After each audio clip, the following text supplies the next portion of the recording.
नमो नमः। अयि भो समस्त संस्कृत वाङ्मय महाम्भुनिधि मंथन मंदरायमानाः सहृदय रसिकाः विद्वत्वल्लजाः सहर्षवीतम् उद्घोष्यते यत् रामकृष्ण मिशन नावासीय महाविद्यालयस्य संस्कृत विभाग पक्षतः इटाली प्रदेशस्य कैलियारी विश्वविद्यालयस्य literature language and cultural heritage इति विभागस्य सहभागितया समायोज्यते एषा वैद्युतिनी संगोष्ठी। शीर्षकञ्च भवति अस्याः संगोष्ठ्याः philosophy of language in classical India इति। नमः सभाभ्यः। As you well know that according to our Shastric tradition, before starting of any work, we must have to perform a Mangalacharana. So, hence the Vedic Mantracharanam.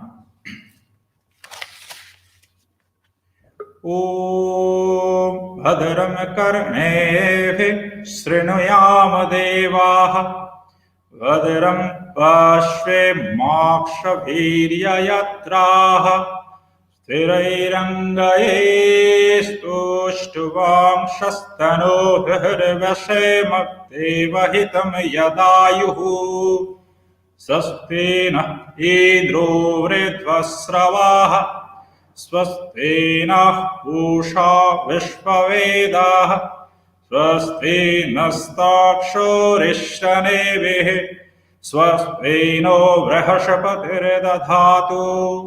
Om Shanti Shanti Shanti Harihi Om. I wish the program will achieve great success to an extent and enrich all of us. So, eagerly waiting to hear the respected speakers. Now, on Mr. Sudipta Munshi, Joint Coordinator of this 3-day-long webinar, will take the charge to anchor the program. Thank you all, and over to Sudipta. The stage is yours, Sudipta. Thank you, Shojitda. प्राचीन भारते शब्दार्थ चर्चा इति विषयम् अधिकृत्य बहुदिनानि परिकल्पिता आन्तर्जालिकी संगोष्ठी एषिका इदानीम् आरभ्यते।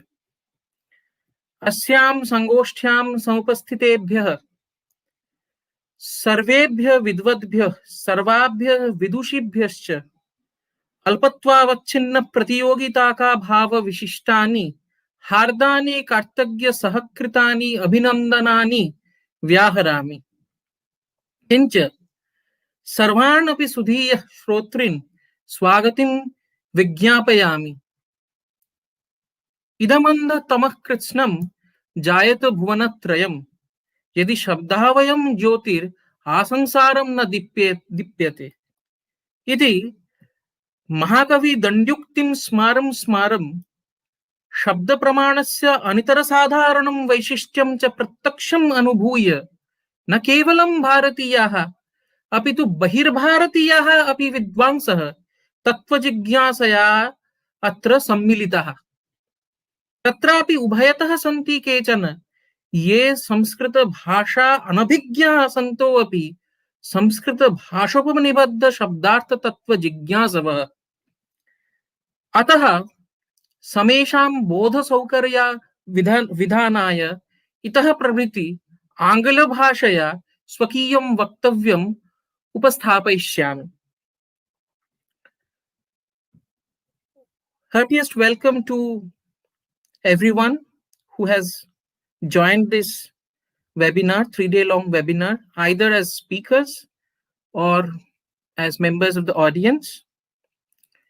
So this is the first day of the webinar, and we will begin with an introductory speech by Srimad Swami Shastragyanandaji Maharaj, who is the principal of the Ramakrishna Mission Residential College, Narendrapur. Swamiji, before being the principal of this college, is first a monk of the Sri Ramakrishna order, and because of the ongoing Jagadhatri Puja in West Bengal, he has to be away from the college to discharge his duties in the Belur Mutt. But we are fortunate enough that before leaving the college, he has been kind enough to send us a recorded speech, which will be played now. Vatu Surajita.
Here we are facing some sound problem. We are trying to reconnect. Please. Okay. Sudipto, can you hear me, Sudipto?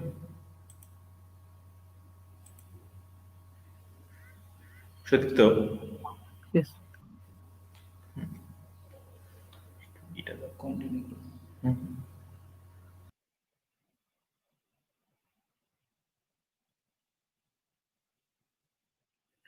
Please bear with us. There is an audio issue which we are trying to fix.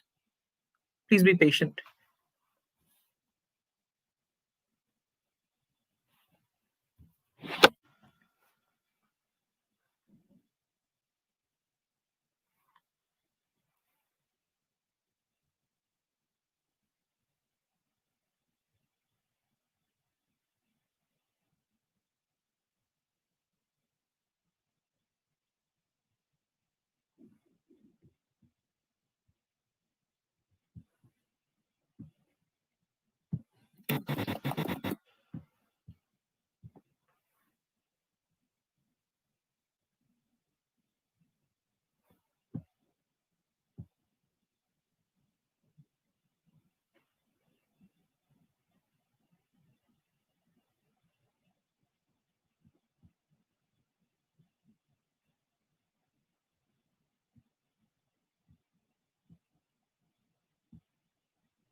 Sudipto, Yes. there is a sound problem in this device.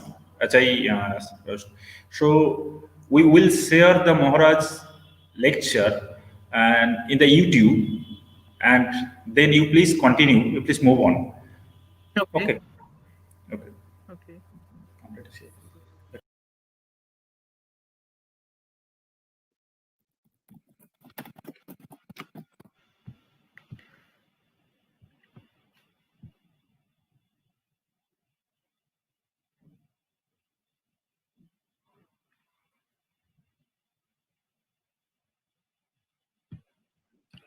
So given that this problem cannot be fixed so easily, so we have decided not to waste any more time, but we can invite Professor Mauro Pala to give his introductory speech.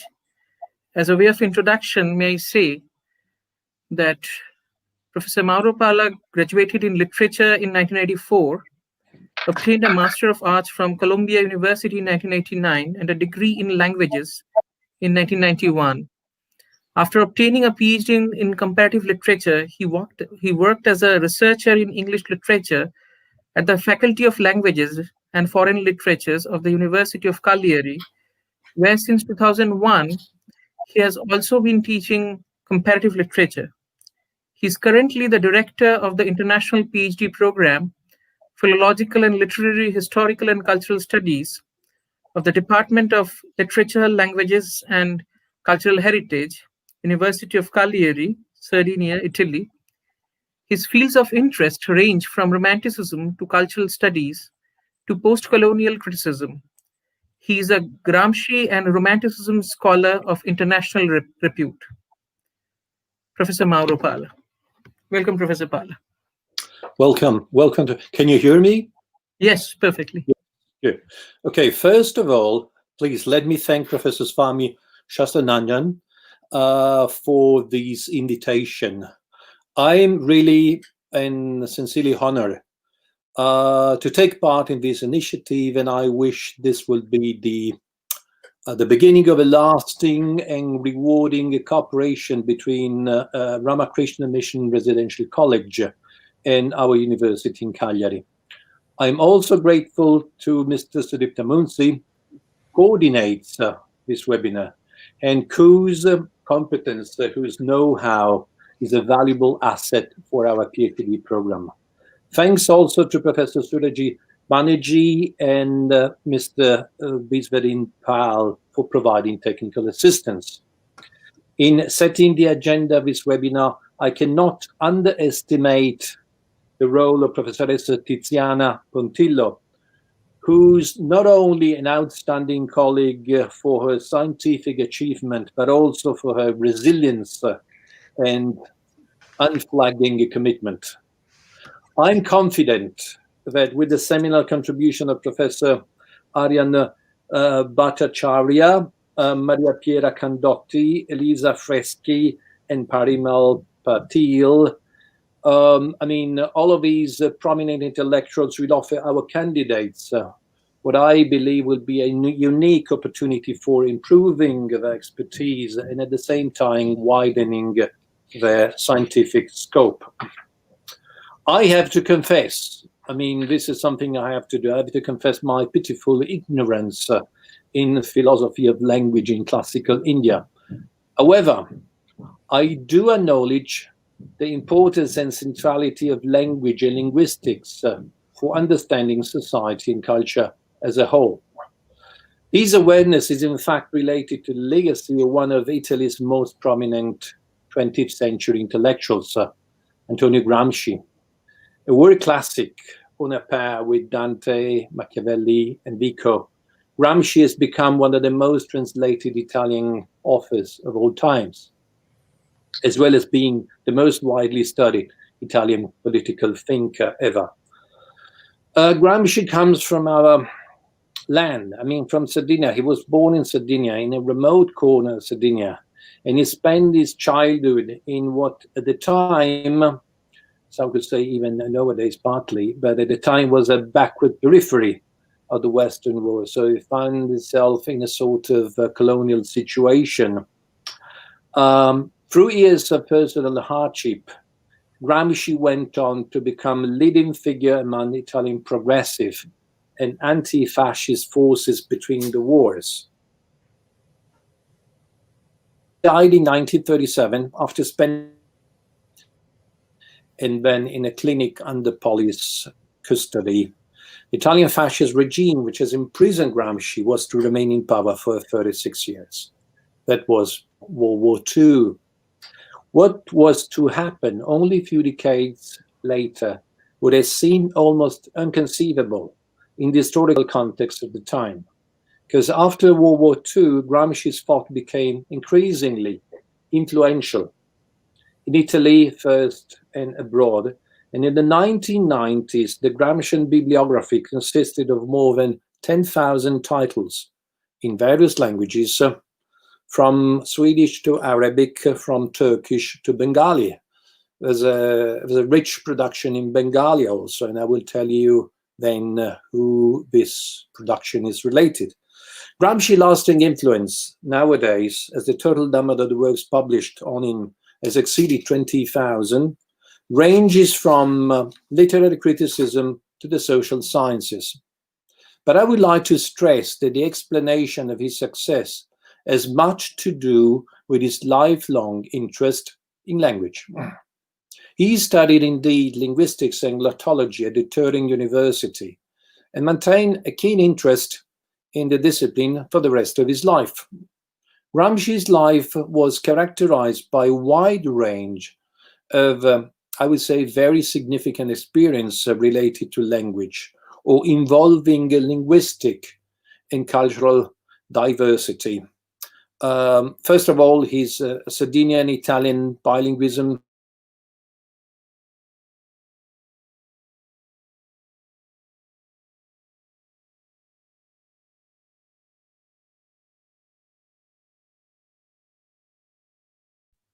Yes, okay.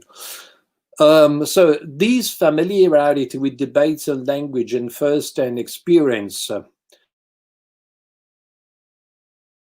dialects and national language. I mean, he theorized how a language emerges as national. And I have to include his work as a journalist and also translator. All of these make Gramsci particularly sensitive to the relationship between historically changing forces on one hand and practices and theory-based formulations. In particular, from 19th and early 20th century linguistics, Gramsci learned to understand language as a collective activity, always characterized by geographical, social, and stylistic diversity, into which attempts at imposing unity are introduced often, but often with very little success. So reflections on language, therefore, fosters Gramsci's awareness of the importance of diversity, not eliminating or disparaging it by force. Such awareness affected Gramsci's political view also. I mean, his political view during his various phases of his militancy in the Italian and international labor movement. And this is obvious above all in his prison notebook in 1929 and 1935, helping him to keep away from theoretical simplifications and, first of all, ideological dogmatism. I mean, he had nothing to do with Stalinism. He was indeed an opponent to Stalinism between the socialist movement worldwide. In a prison notebook, Gramsci writes a length on grammatica storica, so historical grammar, showing a social-linguistic sensitivity that I would identify with a Saussurean sensitivity, even if it remains unclear if he ever knew about the cours by Saussure. So a sensitivity which was, in many respects, very much ahead of his time. In particular, Gramsci was well aware of the importance of combining parameters, space, which had been used in historical linguistics, which new factors, what kind of new factors are those concerning social stratification, and with the new challenges posed to public communications by the active participation of the popular masses in political life. I mean, Gramsci faces and grapples with all issues concerning modernity, intended in a conception that can be found in Habermas, for example. So a watershed between past and present, which is highly problematic, modernity seen as crisis. Now, although Gramsci sees cultural unification, he analyzes cultural unification of Italy after the mid-19th century, when Italy was reunified. And he sees that mainly as a cause rather than a result of linguistic unifications. A dialectic relationship between the two, between language and a national language, emerges from his writings. And in his writings, he also mentioned language as a worldview or a philosophy. I quote, "We have established that philosophy is a conception of the world, and that philosophical activity is not to be conceived solely or exclusively as the individual elaborations of systematically coherent concept, but also, and above all, as a cultural battle to transform the popular mentality," unquote. I mean, Gramsci determines the link between language and common sense. Gramsci maintains that we do see the world through the language we speak, and in a sense that language ultimately shapes our self, our inner self. So it is therefore obvious that the question of language in general, and also of language in a technical sense, must be put in the forefront of Gramscian inquiry. Among several scholars worldwide, as Ranajit Guha. Ranajit Guha belongs to those... Derek, ti chiamo dopo, sono in un webinar. Ciao. So, belongs to the vastly influential collective of subaltern studies historians. This is a current of Gramscian studies which was born and flourished and still very active in India mainly, but also worldwide. And Guha has picked up Gramsci intuition and deduced from the present notebook the importance of cultural aspects for practical collective activity. So once again, a link between thought, language, and action. It is through language that, according to Guha, the colonial appropriation of the Indian past has taken place. These are old Gramsci intuition that we find in the present notebook, which are picked up and developed by Guha. And Guha maintains, looking at the linguistic appropriation of India in the colonial time, that, I'm quoting, the Indian past was turned then into a highly interesting portion of British history, unquote. So also Gramscian is Guha's famous definition of British rule in India as dominance without hegemony. What did it mean by dominance without hegemony? So in India case, the moment of coercion outweighed the moment of persuasion, by contrast with Western Europe. It is lastly through philological linguistic research, and here come to a conclusion. So a philological linguistic research as the one which is going to be carried out within this webinar, that I, once again, quoting Guha, says the Indian people constitute as a nation can become the subject, the real subjects of their own history. Thank you.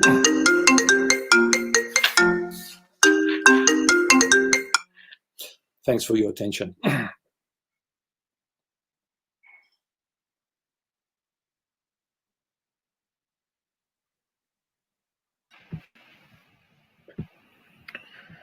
Thank you, Professor Pala. Thank you for your illuminating speech and the connection between language, philosophy, metaphysics, language thought, and language and the way you stress the need for not studying language in isolation from other things like metaphysics, political thought, etc., and how language has a pivotal role in shaping our lives in a very extended sense. Thank you so much. This must be very illuminating for all of us, at least for the students like us, like me. Thank you so much. Thank you. Thank you once again for the invitation. I'm sure that the webinar will be carried out in the spirit of cooperation and at the same time, emancipation, individual and collective. Thanks. Thank you so much. Thank you. So with this, we come to the end of the inaugural session. And we now move on to the first technical session, the first talk of this webinar. So the first talk is, the title of the first talk is How to Defend the Buddhist Theory of Exclusion, Apoha. And the speaker is Professor Parimalji Patil. He needs no introduction yet. It is my duty to introduce him. So I will say a few words. Professor Parimalji Patil is currently Professor of Religion and Indian Philosophy at Harvard University, where he has been teaching since receiving his PhD from the University of Chicago in 2002. From 2011 to 2017, he was chair of the then newly formed Department of South Asian Studies. His primary academic interests are in the history of philosophy in India and its relevance to disciplinary work in philosophy, South Asian studies, and the study of religion, the 3 program units in which he teaches. Although his philosophical interests are quite broad, he has focused on Buddhist philosophy in India, the old and new epistemologists, and Indian traditions of physicalism and skepticism. He also has long-standing interests in contemporary Anglo-American philosophy of religion. Against a Hindu God, 2009, is his book-length work on Buddhist epistemology and the philosophy of language and mind that supports it. Buddhist Philosophy of Language in India, 2010, which he co-authored with his colleague Lawrence J. McCree, is a study of Jnanashri Mitra's monograph on exclusion, a text in which he develops and defends the famous Buddhist theory of Apoha. Now, I would request Professor Parimalji Patil to begin his talk. Thank you very much for that very kind and generous introduction.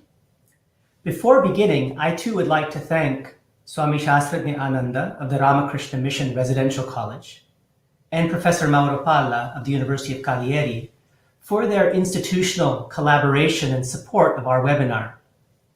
I would also like to thank Shirojit Banerjee and Chidipta Munshi for organizing the event and inviting me to participate.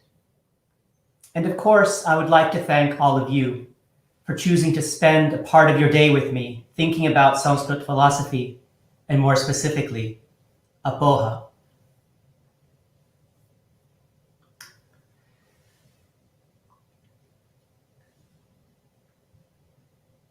Since I'm not providing a handout, I'm going to read the headings in my paper to help orient everyone to where I am in the discussion.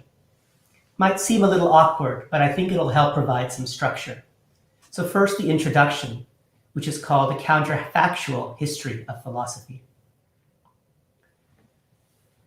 There are many good ways of engaging with the work of Sanskrit philosophers.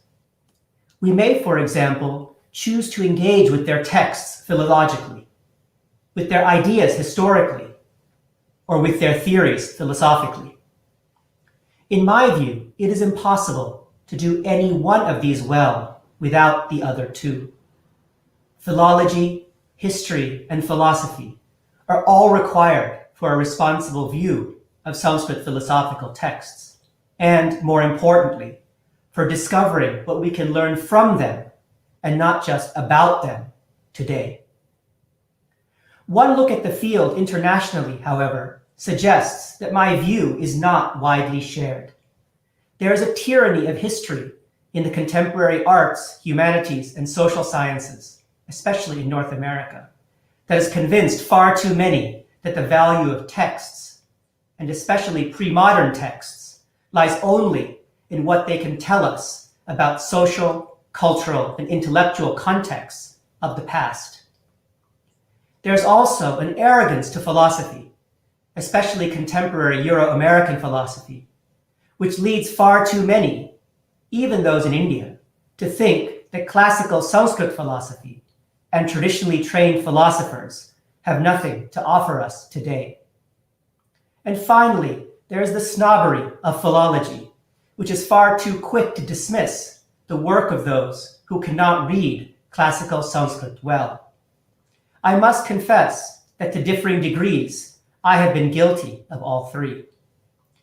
If the work of classical Sanskrit intellectuals is to find its proper place in the contemporary academy, however, historians, philologists, and philosophers must support each other and the wide variety of ways in which good work has been, can be, and is being done.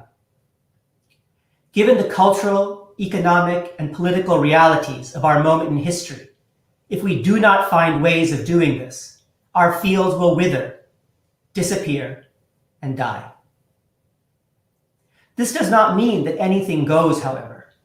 There is also, I am sad to say, far too much bad work in our field, work that is often driven by the perverse forms of intellectual capital driving the marketplace that our academic institutions are sadly becoming.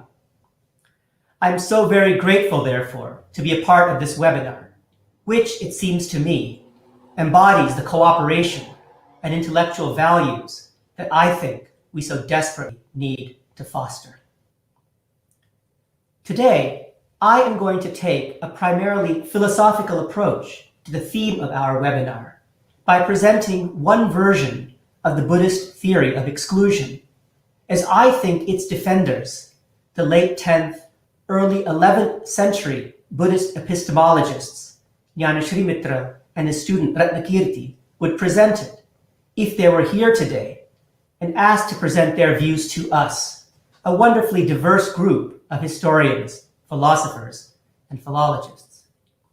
They would likely remind us that they are not historians or philologists, and that their theories are not merely of historical interest to them. And they would surely insist that their theories are not antiquarian accounts from a past long gone, but are supported by arguments that ought to move and persuade us even today. This evening, I want to present an overview of their theory of exclusion and show how they defend it against what seems to be the most serious objection against it. And for fun, during the question-answer period, I'm happy to try and defend their theory against all comers. For the first half of our time together, I want us to assume the role of sympathetic supporters of exclusion. For the latter half, merciless critics. Who are Ratnakerty and Nyan Srimatra? Nyan Srimatra and Ratnakerty are perhaps the last two Buddhist philosophers writing in Sanskrit whose work was taken up by their non-Buddhist opponents, most notably and famously Udayan. They lived and worked at the monastic and educational complex of Vikramashila, which was located in what is now the Bhagalpur district of Bihar. They were mind-only yogacharyas, non-dualist monists, idealists, and methodologically dharmakirtins, who were inspired by Ratnakerty. They were the top-shelf Buddhist philosophers of their day, and their short, independent, essay-like texts, though focused on specific topics ranging from momentariness to pervasion, to the omniscience of the Buddha, present a systematic account of Buddhist philosophy during the final phase of Buddhism in India. If pushed, one might distill their view to the slogan that language, mind, and world together create language, mind, and world. What is apoha? Their version of the theory of exclusion lies at the heart of this view. But what is their theory of exclusion a theory of? What are the questions that their version of the theory is designed to address? And how does it relate to the philosophy of language, the theme of our webinar? Exclusion is not, in my view, primarily a theory of meaning. It is best understood as a theory of content. That is, a theory about what it is we think with, think about, and act with respect to, whether verbally, mentally, or physically.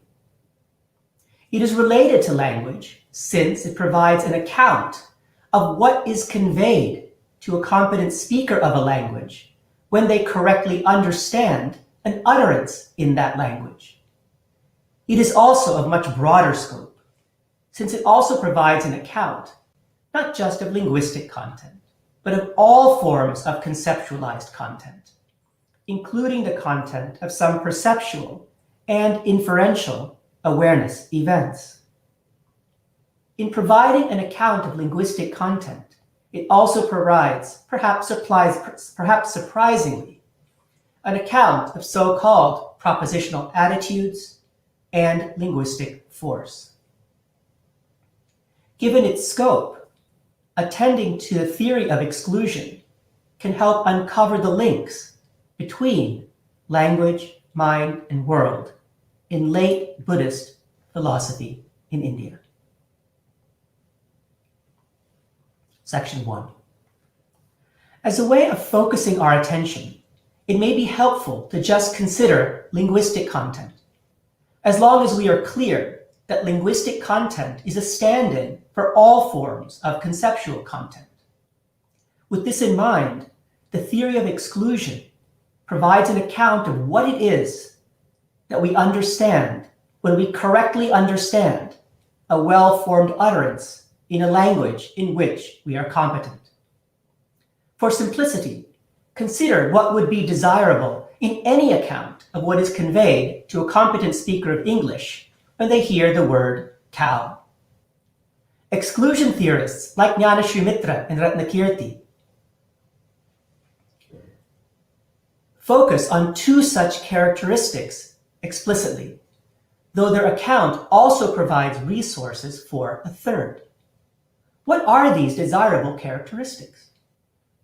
Any account of what is conveyed to us when we hear the word cow should explain how and why what is conveyed to us is cows in general, and not just the specific cows that we may have seen or read about.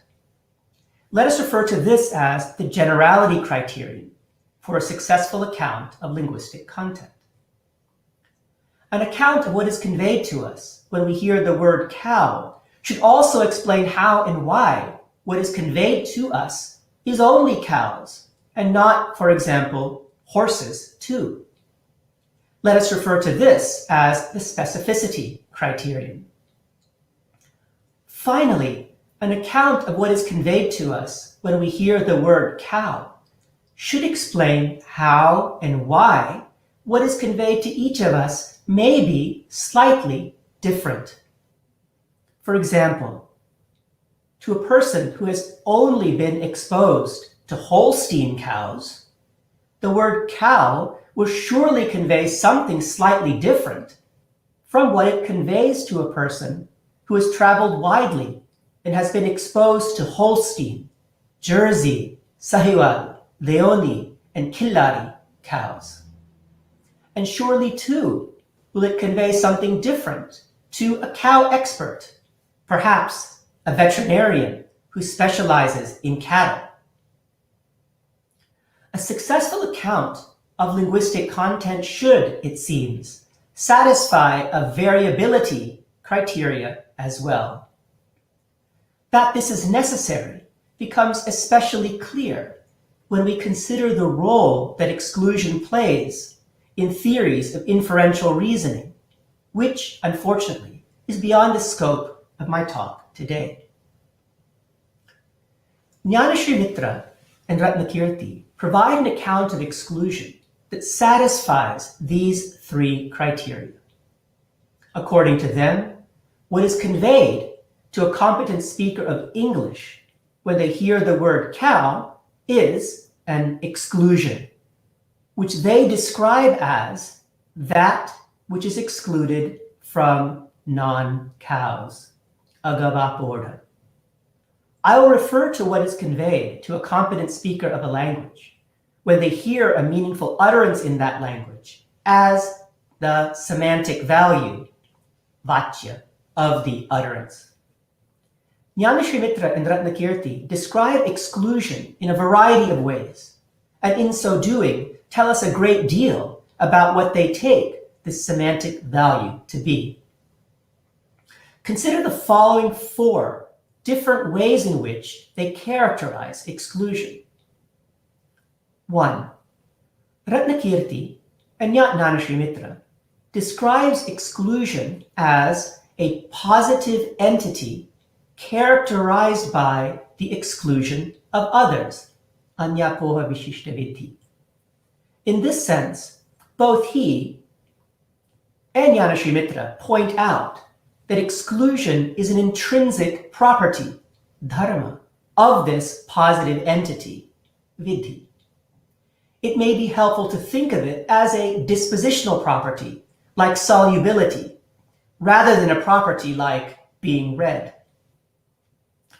They also take exclusion to be a capacity or power, shakti, that belongs not to the positive entity itself, but to the awareness events in which semantic value is presented to us.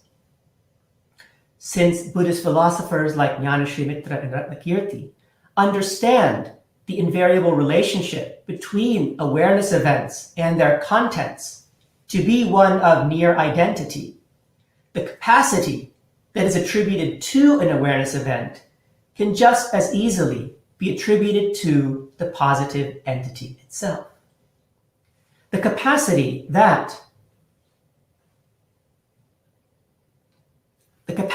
of awareness events in which semantic value is conveyed to us is the capacity to direct us towards objects that are, in a relevant way, suitable for us to act upon. Third, exclusion is also described as being the target of our actions, whether verbal, mental, or physical. It is, in other words, that towards which we direct our activity, whether positive, as when we seek something out, or negative, as when we refrain from acting. Pravritti, nivritti, vishaya. Depending on the context, this target is presented to us with varying degrees of specificity and clarity. For example, the water that I seek out, if my daughter or son asks me to bring them some water to drink, will be far less specific than the phone that I seek out when one of them asks me to bring me their phone. In both cases, what is conveyed to me by my children's utterance is some positive thing that I am to seek out. Fourth, as a positive entity, Nyan, Srimatra, and Ratnakerty also take exclusion to be both internal and external. Insofar as semantic value is what they call a mental image, that is, something that directly appears, something that, they use the phrase yata pratibhasam. Insofar as semantic value is a mental image, that is, something that directly appears in awareness, it is internal. Insofar as it is determined to be a target of my activity, here they use the phrase yatadhyavasayam, it is external. And finally, 5, exclusion is also a process, the process through which the positive entity that is semantic value is conceptually constructed. As both Srimatra and Ratnakerty explain, the positive entity is an exclusion insofar as it is differentiated, that is, excluded from those that are other than it, atadrupa paravritta. It is a conceptually processed entity that cannot be the entity that it is without its having been processed. What does all of this add up to? What do Srimatra and Ratnakerty think is conveyed to us when we hear the word cow in an utterance such as, "Go get me a cow"? To sum up, according to them, what is directly presented to us in this awareness event is an analytically complex entity, which, in being differentiated or excluded from those that are other than it, is constructed to have a capacity which disposes us to act towards what it determines to be a suitable, even if underspecified object of verbal, mental, or physical activity. Let me repeat this again. For a moment, consider what it is you understand when you hear the utterance, "Go get me a cow." For a moment, just reflect on that. You hear the utterance, "Go get me a cow." Something is conveyed to you. Here is how Srimatra and Ratnakerty describe what it is that is conveyed to you. You might say what it is that you understand. They say that what is directly presented to you in that awareness event is, remember, think about what is conveyed to you as you hear the utterance, "Go get me a cow." What is conveyed to you is an analytically complex entity, which, in being differentiated or excluded from those that are other than it, is constructed to have a capacity which disposes you to act toward what it determines to be a suitable, even if underspecified object of verbal, mental, or physical activity. Section 2. To understand how and why this positive entity satisfies the generality, specificity, and variability criteria referred to above, it may be helpful to consider an example through which I hope to introduce what may be a new English word for you, the word plug, as in the utterance, "Go get me a plug." The word plug, as it is used in this utterance, probably already conveys something to you. This most likely vague something is the positive entity that is, at this time, the semantic value of the word for you. It is what you understand upon hearing the term in this context and on this occasion of its use. Before seeing why Srimatra and Ratnakerty think that this positive entity satisfies the generality, specificity, and variability criteria, let's build up my example a little bit. It's time for a little bit of what in the US they call show and tell. Suppose that I notice the slightly puzzled look on your face after uttering the sentence, "Go get me a plug." and decide to show you the following. First, I show you a jointed RM swimmer and say the word plug. Second, I show you a Rapala X-wrap and say the word plug. Third, I show you a high hook dinner catcher and say the word plug. Now consider what is conveyed to you when you hear the word plug in the utterance, bring me a plug. As before, something is conveyed to you. But the positive entity now is probably far less vague.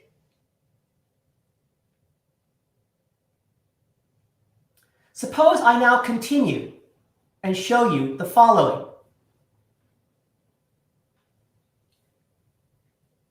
A rigged sluggo and say, not a plug. 6, I show you a smiling bill bucktail and say, not a plug. And I show you a Cordero flatwing and say, not a plug. What is conveyed to you now upon hearing the word plug again is probably sharper still. The semantic value of the word plug has changed for you from my first to my third token utterance of it. Let us see whether what is now conveyed to you by the word plug satisfies the criteria of generality, specificity, and variability. Suppose I again utter the sentence, bring me a plug. Would what is conveyed to you by hearing the word plug in this context dispose you to bring me a Gibbs pencil? I assume the answer is yes. Notice that the semantic value of plug is almost certainly general enough for you to take that Gibbs pencil to be a plug, even though you have never seen it or any other pencil popper before. Suppose I show you 9, a tsunami sand eel. Would you be disposed to bring this to me? Probably not. Notice that the semantic value of the word plug is now specific enough for it not to apply to the tsunami sand eel. Notice that the semantic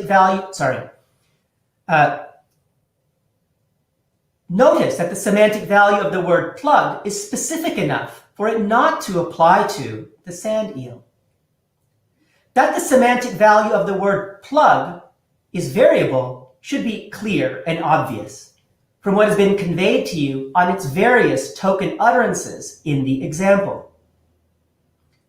But suppose I now show you 10.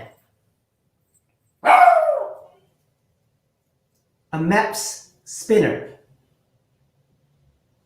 What I understand from hearing the word plug would dispose me not to bring this if asked to bring a plug, because I know this to be a freshwater lure and not a saltwater plug used for striped bass or bluefish.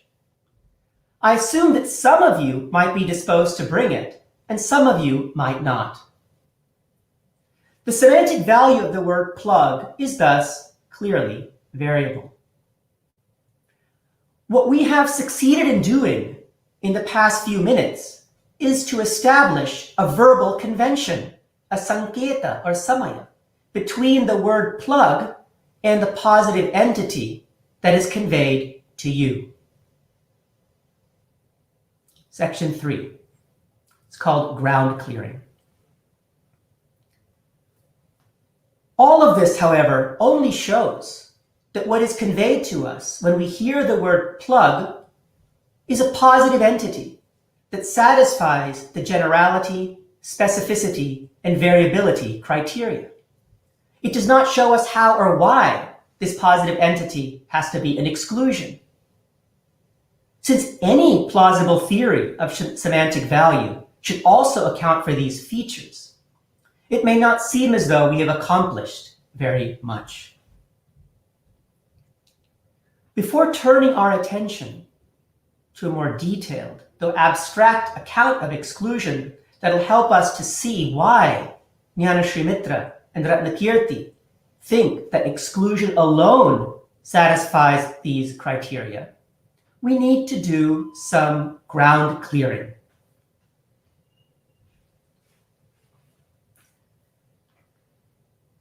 Jnana Srimatra and Ratnakerty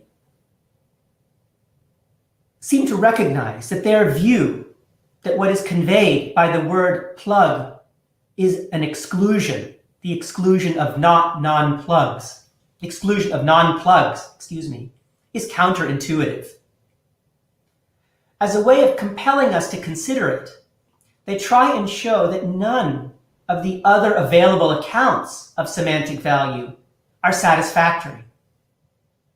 They seem to be of the opinion that if the available and perhaps more intuitive alternatives to exclusion can be set aside, we are more likely to consider favorably their less intuitive alternative.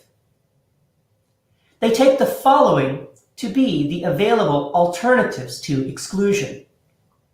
The view that what is conveyed is a particular, 2, a particular qualified by a real universal, 3, a real universal itself, 4, a universal like property, an upadhi, a relation to some universal like property, a possessor of a universal like property, or 7, a token mental image.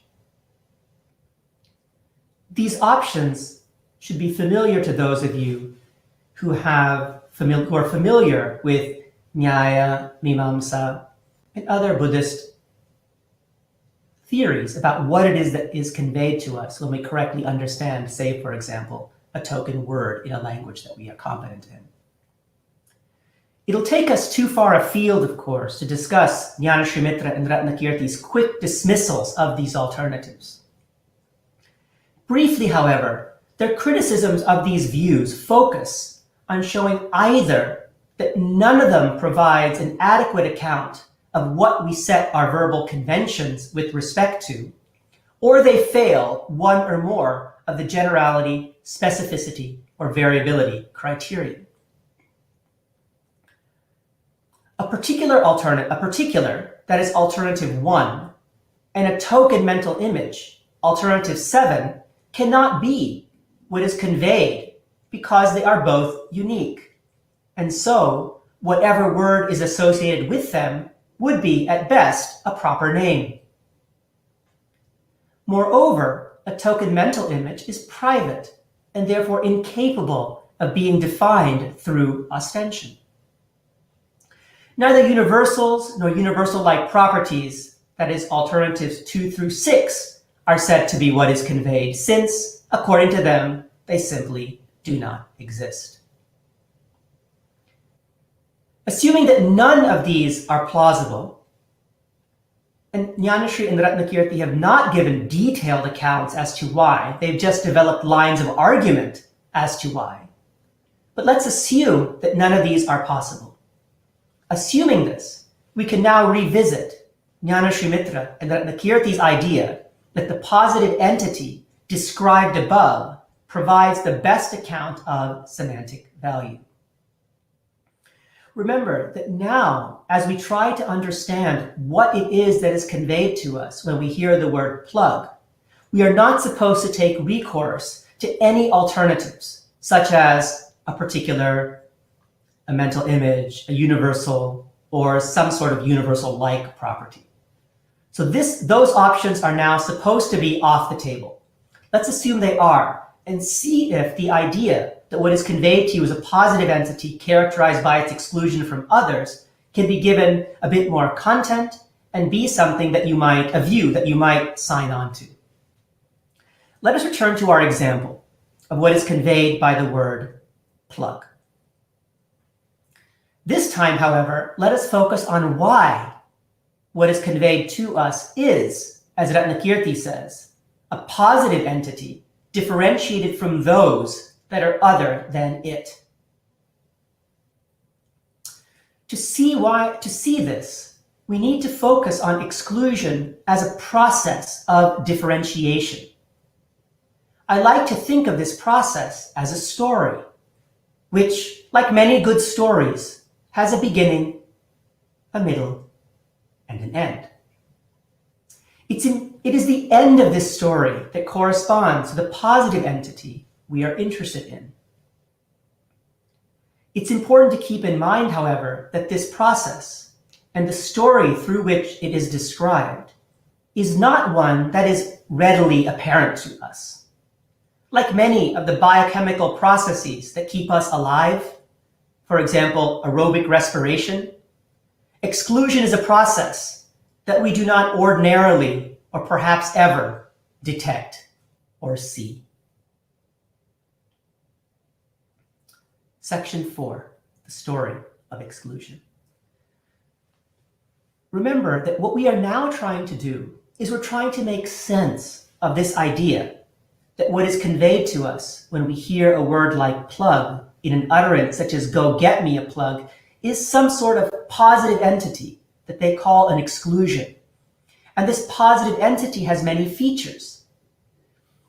What we are interested now is in understanding why they might say that this positive entity is an entity. Entity is a strong word, is a form of content that is constructed by differentiating it from those that are other than it.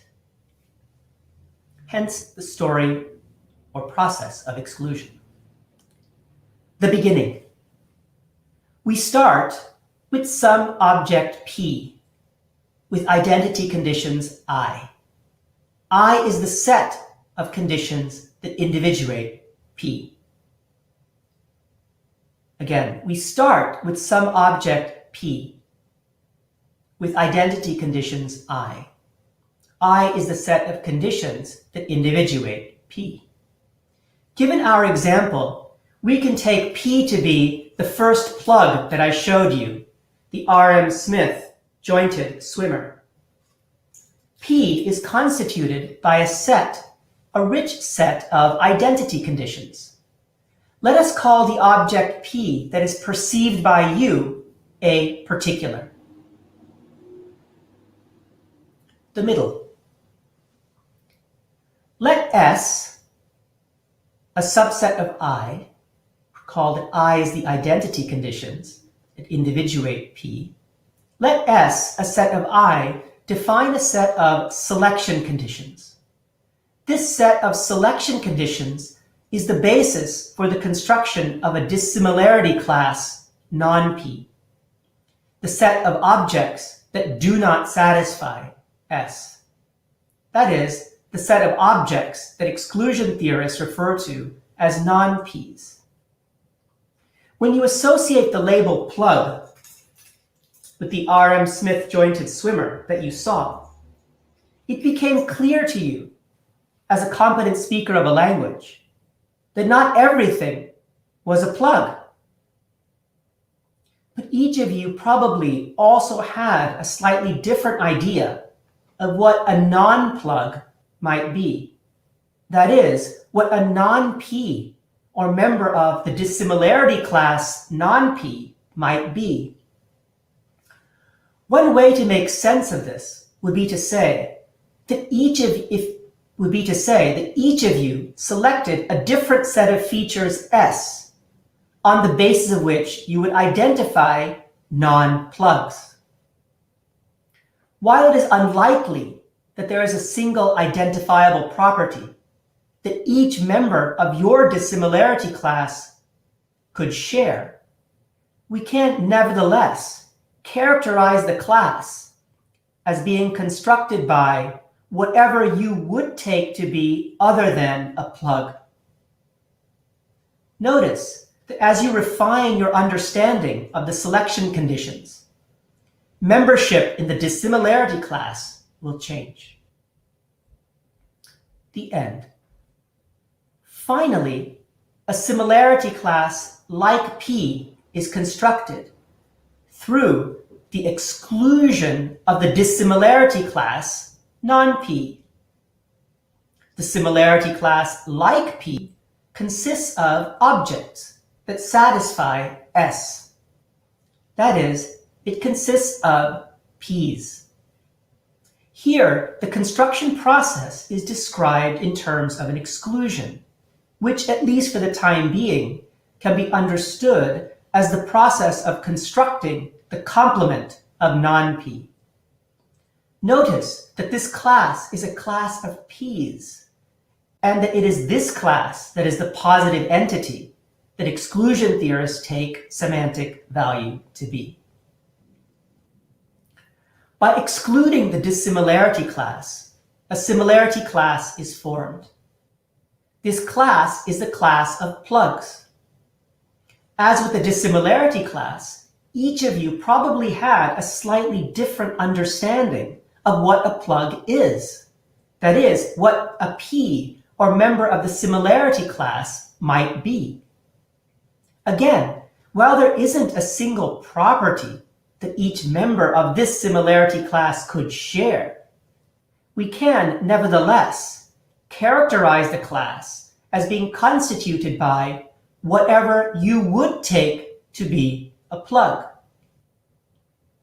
Notice that as you refine your understanding of the dissimilarity class, your understanding of the similarity class is refined as well.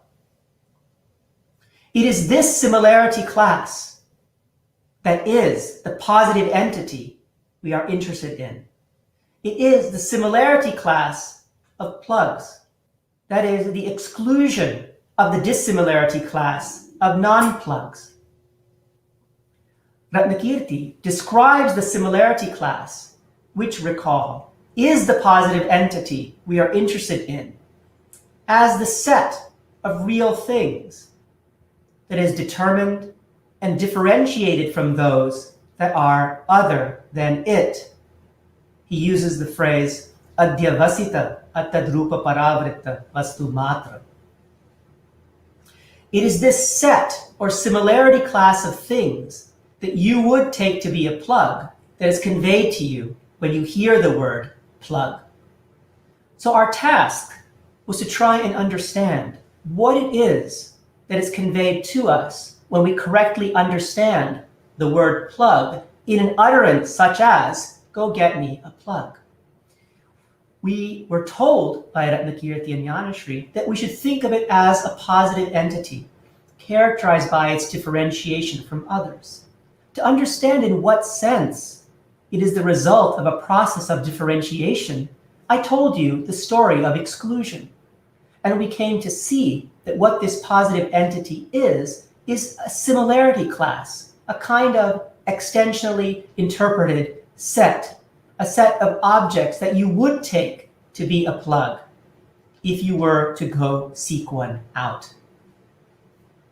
So, on the basis of P, a set of selection conditions S, and two analytically separable, but not necessarily separate processes, the construction of a dissimilarity class and exclusion itself, exclusion theorists suppose that a similarity class like P can be constructed.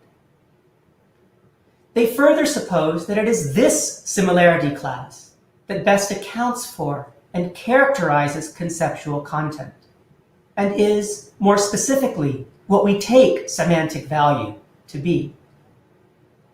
Assuming that there are no other viable options on the table, we now have to ask whether such a view is plausible or simply a Buddhist philosopher's fantasy. Is this story a good story? And if it is a good story, is it a true story? Section 5, Circularity. Most everyone argues that the view is not plausible. In other words, most everyone is fairly confident that the view is simply a Buddhist philosopher's fantasy. One of the more obvious and also historically important arguments raised by nearly every Mimamsa and Nyaya critic is that the view is circular, anyonyashraya, and viciously so. After all, without already being aware of what the word plug conveys, how could the exclusion of non-plugs convey the semantic value of the word plug? Surely, the critics argue, being aware of what is not a non-plug presupposes an awareness of what a plug is. More abstractly, without presupposing P's, how could one construct the dissimilarity class non-P, the exclusion of which is supposed to yield the similarity class like P, the class of P's? More specifically, if one is not already aware of what a plug is, one couldn't learn what the word plug conveys by someone simply saying that it conveys what is excluded from non-plugs. And if one is not already aware of what is excluded from non-plugs, one could not learn what the word plug conveys by someone simply saying that it conveys a plug. The view seems hopelessly circular.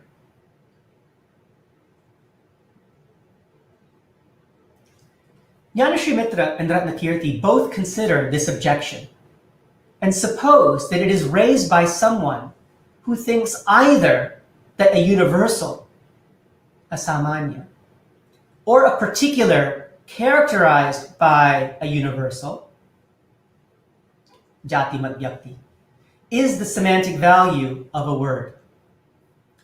They respond by arguing that the charge of circularity, at least as it is raised by their opponents, applies equally to their opponents' own views. Since their opponents don't take their own views to be viciously circular, they're not entitled to take exclusion to be problematically circular either. Srimatra and Ratnakerty thus shift the burden of proof back to their opponents. Their argument is roughly as follows. To learn that the word cow conveys the universal being a cow, or tokens characterized by the universal being a cow, presupposes that we are already aware of what a cow token is. If one is not already aware of what a cow token is, one has no way of becoming aware that the relevant universal is being a cow. But if one does not already know what the universal being a cow is, one has no way of becoming aware of the cow token that the word cow is supposed to convey. Of course, one could respond to this very brief exchange by simply saying that both sets of views are hopelessly circular. Although neither Srimatra nor Ratnakerty directly respond to such a charge, given what they do say, it is possible to reconstruct a response on their behalf. Let us return to our example and consider how we created the convention for the word plug, namely, that the word plug conveys to you the set of things that you would take to be a plug, That is, the set of things that we characterized as the similarity class like P. A similarity class that was constructed by excluding the dissimilarity class non-P. The label plug is, as discussed above, attached to this similarity class, which, recall, is the positive entity that is the semantic value of the word. It is the set, that similarity class of objects, that you would take to be a plug. The charge of circularity is essentially the charge that a dissimilarity class non-P cannot be constructed without prior awareness of a similarity class like P, and that the similarity class like P cannot be constructed without prior awareness of the dissimilarity class non-P. Now, as narrated in the story of exclusion, Nyan, Srimatra, and Ratnakerty agree that one cannot have awareness of the similarity class like P without prior awareness of the dissimilarity class non-P. Recall that it was by excluding the dissimilarity class non-P that a similarity class like P came to be formed. So, the problem becomes how to show that the awareness of the dissimilarity class non-P, that is, the awareness of non-Ps, does not presuppose awareness of the similarity class like P, that is, the awareness of Ps.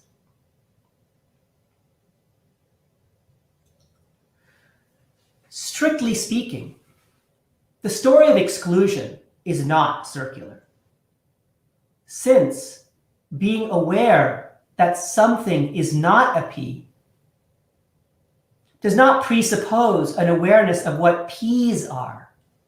For example, after seeing the R.M. Smith jointed swimmer, recall this one,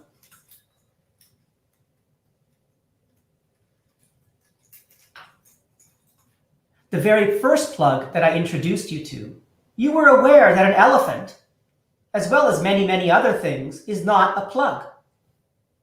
You were aware of a dissimilarity class, even though you could not specify its class character in any precise way.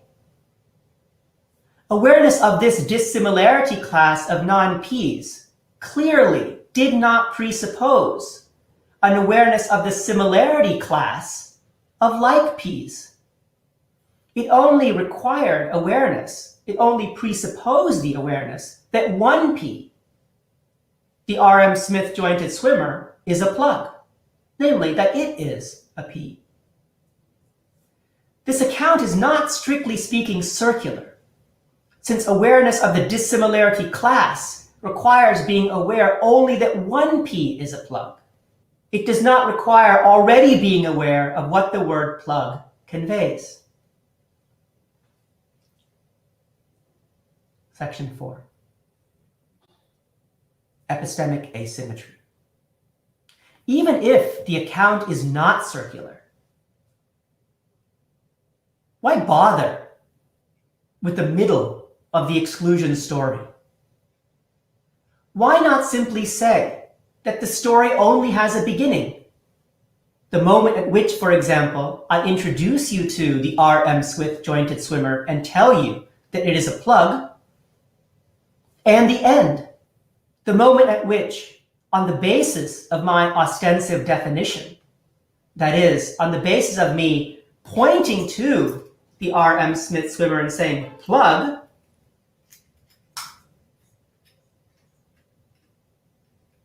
you directly construct a similarity class of what you would take to be plugs.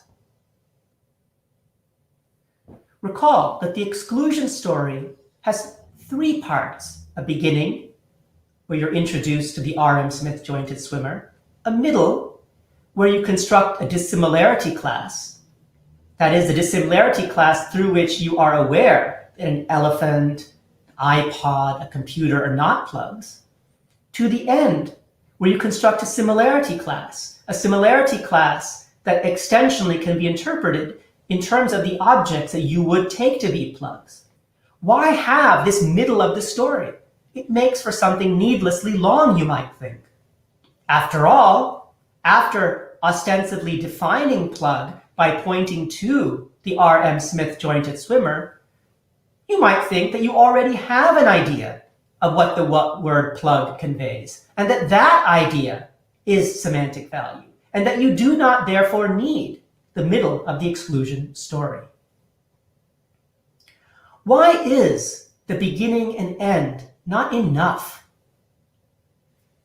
In my view, the reason why Nyan, Srimatra, and Ratnakerty don't take a more direct route to the similarity class like P is their intuition that our awareness of dissimilarity and similarity classes places asymmetric epistemic demands on us. These demands are such that not only is our awareness of dissimilarity classes independent of our knowledge of the relevant similarity classes, but it is also far easier to come by than our knowledge of similarity classes. Above, we saw why it might be independent. What remains is to see in what sense it might be easier to come by. Recall that the positive entity that we identify with the similarity class like P has the capacity to direct us to act toward objects that we take to be appropriate for that activity. For example, when properly understood, the utterance, "bring me a plug," leads to an awareness event on the basis of which a hearer could act in such a way as to realize results or bring about pragmatic effects that conform to the expectations that the hearer forms on the basis of the awareness event itself. Let me read that one more time. For example, when properly understood, the utterance, "bring me a plug," leads to an awareness event, a cognition, a jnana, on the basis of which a hearer could act in such a way as to realize results or bring about pragmatic effects that conform to the expectations that the hearer forms on the basis of having the awareness event itself. When properly understood, a hearer will be able, in principle, to act on the basis of their understanding of the positive entity that is presented to them in such a way that they will be able, in principle, to go and bring me what they take to be a plug. They could, of course, bring me something other than a plug, at which point I would say to them that they didn't have knowledge of what a plug is. The point is that if an awareness event in which the semantic value of this token utterance of plug is correctly conveyed to them, the point is that if an awareness event in which the semantic value of this token utterance plug is correctly conveyed to them, it will dispose them to act successfully, or it can dispose them to act successfully. You might be asking, what does any of this have to do with asymmetric epistemic demands, and why the middle of the story of exclusion is taken to be necessary by its defenders?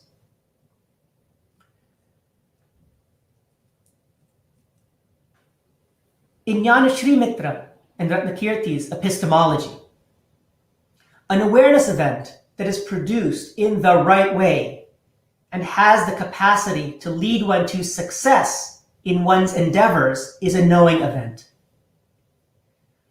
This is far more important than an awareness event that has the capacity to lead to success in one's endeavors in the most efficient, elegant, or foolproof way.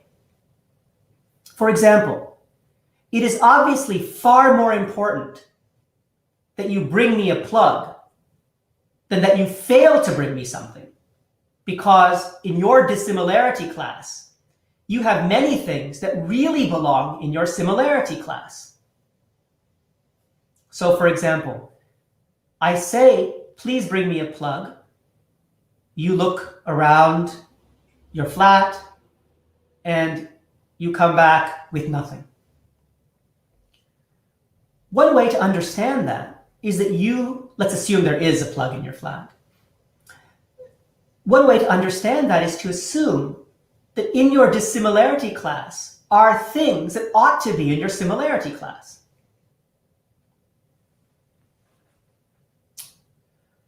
So again, it's obviously far more important, according to them, that you bring me a plug it's far more important that you bring me a plug than you fail to bring me a plug. You fail to bring me something because in your dissimilarity class, you may have many things that really belong in your similarity class. However, and not so obviously so, failing to bring me something is far better, according to them, than bringing me the wrong thing, that is, a non-plug. So it's better to bring me a plug than not bring me anything. It is better to bring me a plug than to not bring me anything. But it is worse to bring me a non-plug than it is to bring me nothing. The wrong thing will result in failure. Not bringing anything at all leads to nothing but inactivity. For example, surely bringing the wrong medicine is far worse than not bringing medicine at all. It seems, far better to exclude something that you will later discover is a P than it is to include something in the similarity class of P's that you will later discover is not a P. False positives, like the wrong medicine, are epistemically far worse than false negatives. As a result, it is far better that the dissimilarity class includes some plugs than it is that the similarity class include non-plugs. The epistemic bar for a dissimilarity class is therefore set lower than the bar for a similarity class. Our awareness of a dissimilarity class and its members is defeasible. Our knowledge of a similarity class should not be so. The middle of the exclusion story is necessary, in part because it provides a way to guard against false positives. Knowing what is conveyed by a token utterance requires being aware of a positive entity on the basis of which one can act with pragmatic efficacy. This arthakriya idea. That the bar for this is high should come as no surprise to those who recognize how epistemically risk-averse Buddhist epistemologists like Nyan, Srimatra, and Ratnakerty really are. For them, knowledge is not, should not, and cannot be defeasible. Conclusion.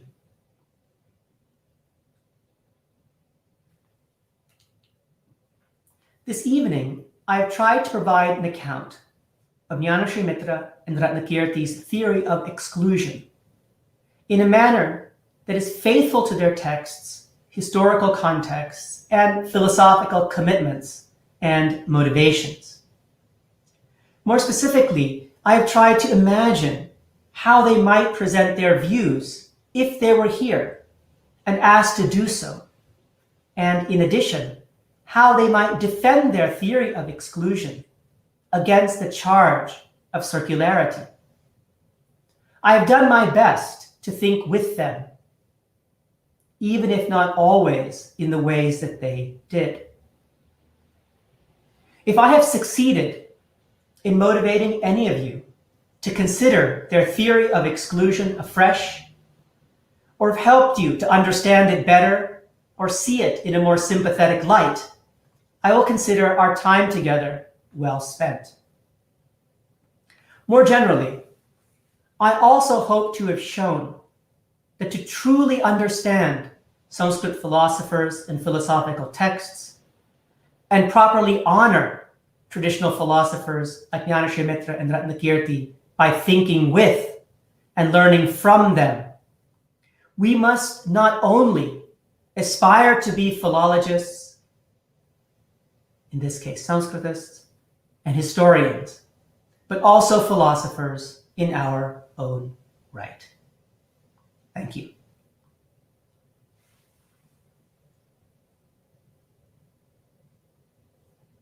Thank you so much for this very much enlightening talk. Many misconceptions were cleared, I believe so.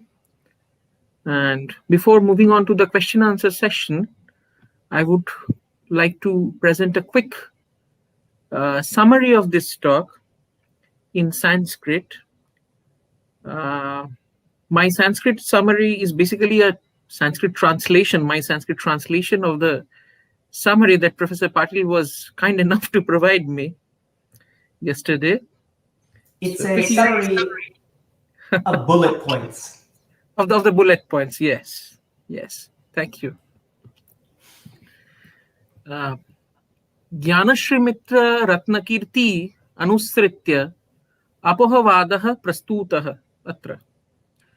Tatrapi Vishishtavidher Naikani Vaishishtyani Paryalocitani. Manamate tu Apohavado na kaivalam Shabdartha Vadatvena Grahyah apitu Jnana Matrasya Alambana Vicharam Ayam Tavad Vishayi Karoti. Ratnakirtehe Anumanasya Yadvachakam Tat Sarvam Adhyavasita Atadrupa Paravritta Vastumatra Gocharam Ityakarasya Gudho Abhiprayo Vyakhyatah. Such Abhiprayah Adhunika Chintya Shailyanusarena Punarnirmitah. Tatrapi Navina Shabdartha Bodha Prakriya Apahavadanusarena Kidrishi Budhelima iti Pradarshaitum Vishishya Prayatitam. Apahavada Nirakaranaya yo Annanyashraya Dosha Nayayika Mimangsakabhyam Udbhavita Tasyapi Vyudase na Kevalam Jnanashrimitra Ratnakirtyaho Saksha Nirakarana Prakaraha Pratipaditaha apitu Tayor Grantheshu Bija Rupena Sthito Aparo Kaschana Prakarah Sphutikritah. Apicha Maya Chintyate Yat Nayam Apohavado Vastuto Annannashraya Dushtah Vishayasmin Katham Khalu Goshabda Jatyadikam Puraskritya Sakshad Govachakah iti Matam Asamichinam Kutascha Goshabdo Agavetaravacyah iti Apohamatam Rochaka Taram iti Prashnadvayam Samahitam. Now the floor is open to questions.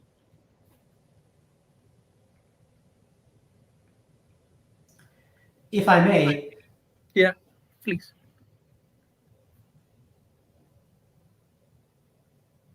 Feel free to ask questions in the most critical spirit possible. I will not take it personally, even if you intend them to be personal. So what is important, I think, is that we use the time that we have together to keep thinking about these questions and to find ways of constructively learning together. So this is an invitation to, as I said, the first part of our talk was to try to be sympathetic to exclusion theorists. This is your chance to try to be a merciless critic, if you would like, or simply ask for clarification. Even comments are welcome. So, Any questions? Are we supposed to ask questions or to write them? No, you can ask directly. Okay, so I'll use your invitation to be critical. Advantage of it. So my main point, you were discussing about how the Nyaya and Mimamsa criticism also fails to avoid circularity. Now, I would think that circularity can be avoided if you just presuppose that universals are perceptible, so that by seeing a cow, you see cowhood, and you do not have the problem of having to recognize, etc., to postulate that there is a similarity class being built, etc.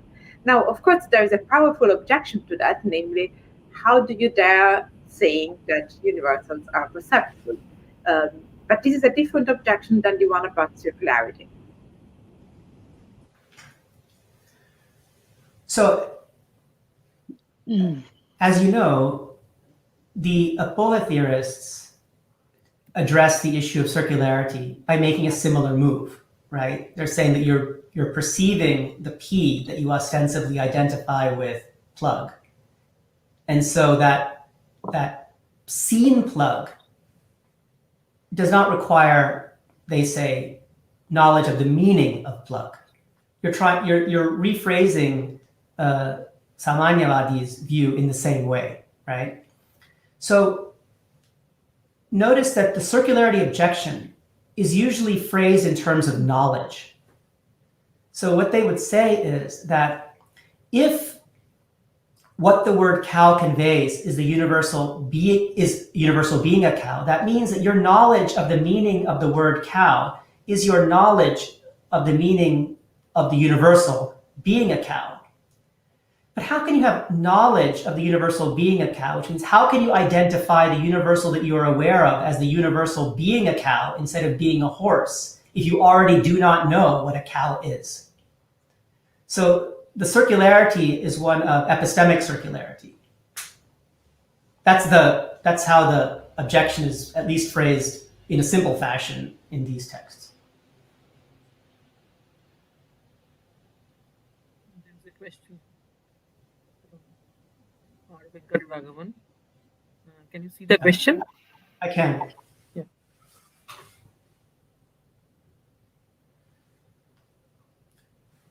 So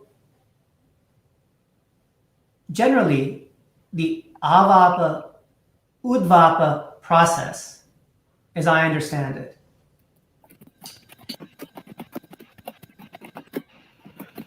is one that, and you can correct me if I'm wrong, generally takes place within words in a particular expression or utterance. And in principle, it could be extended to maybe a language as such, though it's hard to see that. So usually udvapa and avapa is contextual. And it requires, in a sense, already having some understanding of the meaning of the terms that then gets refined and shaped through the process itself. Exclusion shares similarities with it in that there is a kind of refinement that can take place through exclusion. But it's very different in that it doesn't in any way require that you have an understanding of the meaning of the term at all. So I guess that might be a little bit too fast. I guess I would say that two main differences are that avapa and udvapa are much more contextual than apoha is. And that apoha is focusing on the cognitive aspects, the cognitive process. Whereas I think udvapa and avapa are really focusing much more on a semantic process. But there are similarities in that, look, we all are interested in how we refine our understanding of what terms mean. And udvapa and avapa is one way of doing that. Apoha also explains how we ostensibly come to understand the meaning of a term. Can everyone see the questions, or should I read it out loud? Yes, we can see it. Okay. Yes. Everyone can. We can see it. So basically, I find Yes. that Mr. Venkataraghavan So- has 4 questions. That's okay. They're good questions. So yes, I think the same argument that gets the Apohavadan out can be used to get a Nyayika or Mimamsaka out of circularity. So that's not a problem for the Apohavadins, because the Apohavadins don't think their view is circular. They're simply responding to an opponent who thinks it is. So if you can show that the opponent's view isn't circular and their view isn't circular, that's fine. They have utter criticisms of the opponent's view. So why not just admit the similarity class as the jati? Why not just say that a jati is not a real thing and is a similarity class?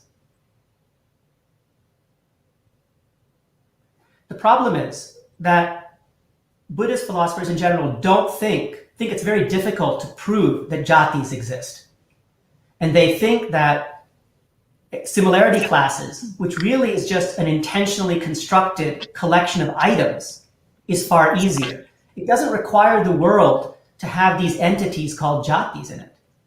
Also, notice that many of the words that we use don't have jatis, they have upadhis.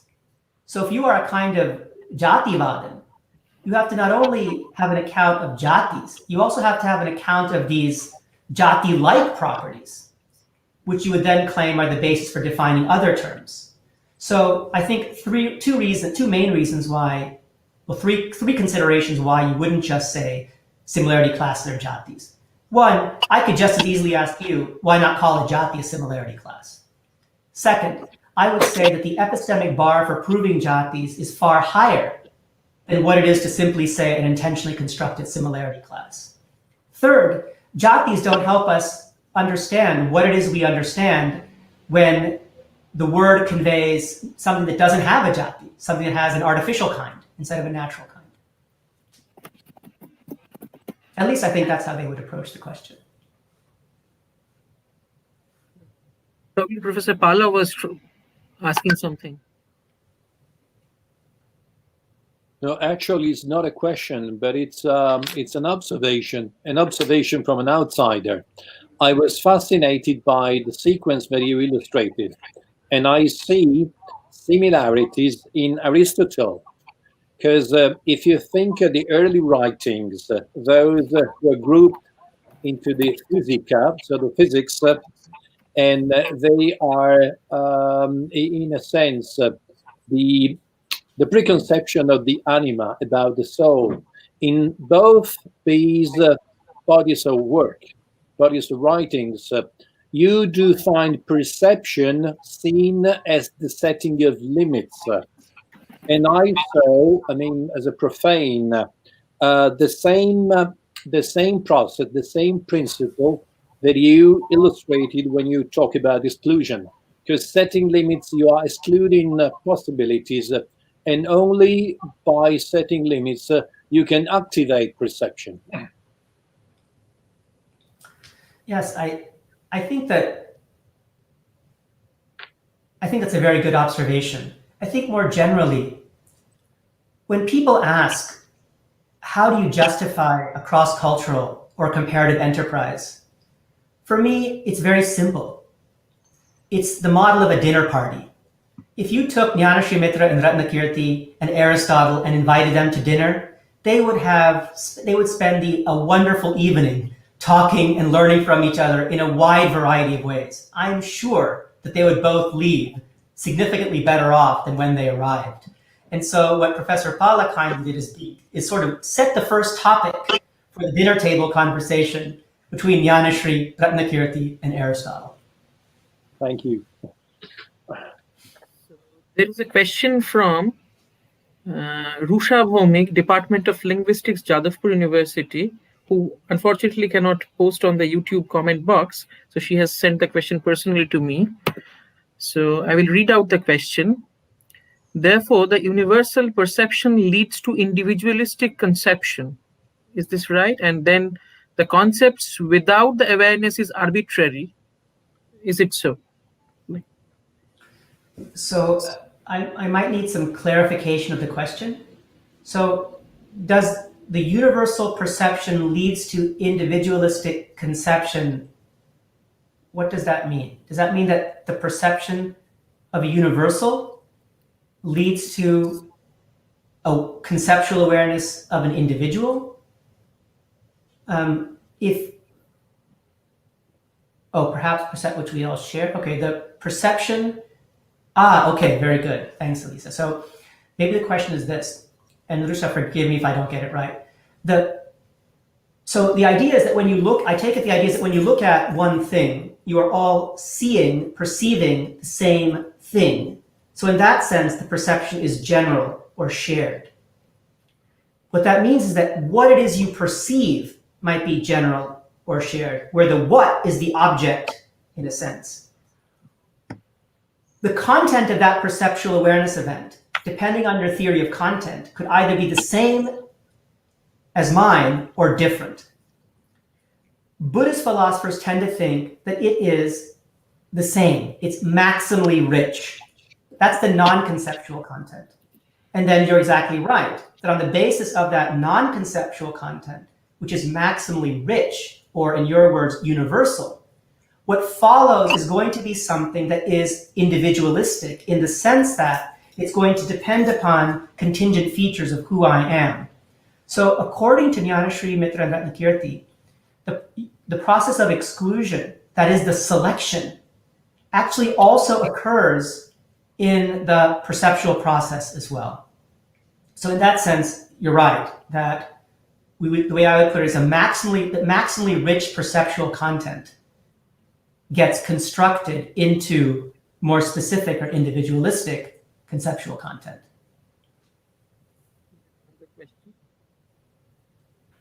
So yeah, good question.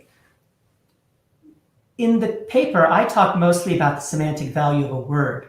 And so the question is about more compositional issues, about how we come to have sentence meaning or vakyartha. And this is not something that Buddhist philosophers, unlike Nyayikas and Mimamsakas or grammarians, go into great detail in. Their view basically seems to be that it's just compositional. That means that you construct the positive entity by excluding a word, and then in the company of that word, that creates part of the context in which you do there's an exclusion of a subsequent word in the sentence, and then by some sort of compositional approach to semantics, you get the meaning of the whole sentence. But we don't get anything like the detail for Buddhists that we do for Nyayikas and Mimamsakas. And it's not hard to see why. Remember that the role of testimony as a source of knowledge for Buddhists, I mean, it isn't a source of knowledge for Buddhists like Nyan, Srimatra, and Ratnakerty. So one of the main motivations to get very clear on all the details of language operation, I just don't think is there. I have a question here. So how far do you think the equation of this apoha with pratibha of Bhartrihari is correct as a cognition? Not at all. I think the similarities are important. And I think that exclusion theorists like Dignaga learned from Bhartrihari-like views. But I think the underlying metaphysics, ontology, metaphysics, and epistemology that Nyanashri and Ratnakerty use to formulate their version of the theory of apoha is so radically different that it bears no meaningful similarity at all. The issue of to what extent Dignaga's view, which is different, very different than Nyanashri and Ratnakerty's view, is related to pratibha, is an important question, and as you all know, one that has been written about, but I think one that we still don't fully understand all the ins and outs of how that works. So I would say for Nyanashri and Ratnakerty, not at all, don't bother. For Dignaga, interesting. In my mind, at least, the jury is still out, though I'm very skeptical, because I think that apoha requires a certain view of ontology, metaphysics, and epistemology to make sense of the theory. And that because Dignaga and Bhartrhari's views on those subjects is so different, naturally the exclusion is going to be different. But that doesn't mean that basic insights and intuitions aren't shared. Thank you so much. I could be wrong, of course, but that's just what I think. If I may, Yeah, please. It's a very simple question. At a certain point, I had a problem with connection, so perhaps you already discussed it and I couldn't hear. In that case, simply skip it. I mean, my point is, I would like to understand clearly why the point one of your story is needed. My first answer would be that in this doing so, apoha then would be somehow contextualized apoha. So it would not be a general negation, but a negation which will act around a set of similarities which have already been made clear before, because otherwise apoha will construct the concept starting from the fact that it is not an elephant. While if you start with point one, you will have a contextualized apoha, let us say, like Paryudasa Pratiseda in grammar. So this is clear. Yeah. Please. So as you know, Paryudasa and Prasajya Pratisheda are obviously resources that are used by exclusion theorists. Some modern interpreters have thought that the two forms of negation exclusion, one is Paryudasa and one is Prasajya. I think that's mistaken. But the point that Professor Condotti is making is the reason. I think you've answered your own question. The reason you have to start with the beginning of the story is you need some contextualization. Otherwise, there's no input. For example, if I'm trying the overall context in which all these theories are discussed and tested is how I introduce you to the meaning of a new term. So in a sense, some form of getting started, right? Either by ostension, saying plug, or by giving you some description of plug, that would count as the P. So the context is necessary. Otherwise, the idea is there will be no way, they think, to get to the semantic value of a word. Suppose the beginning of the story wasn't there, and I said, plug is not an elephant. Not an elephant, not an iPod, not a computer. It doesn't constrain things in any way. It's hard to see how you get from that to a meaningful, no pun intended, a meaningful understanding of plug. But if I start with this,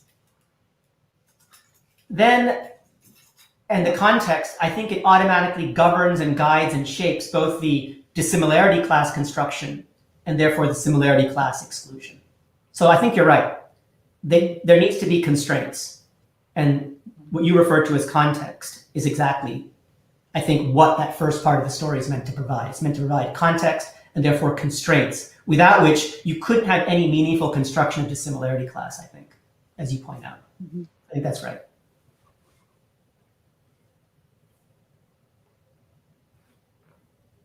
Further questions? Comments? Doubts? I think all of you are being far too nice to the theory of exclusion and or to me. I always liked it, so I didn't need to be convinced that it is a very nice theory.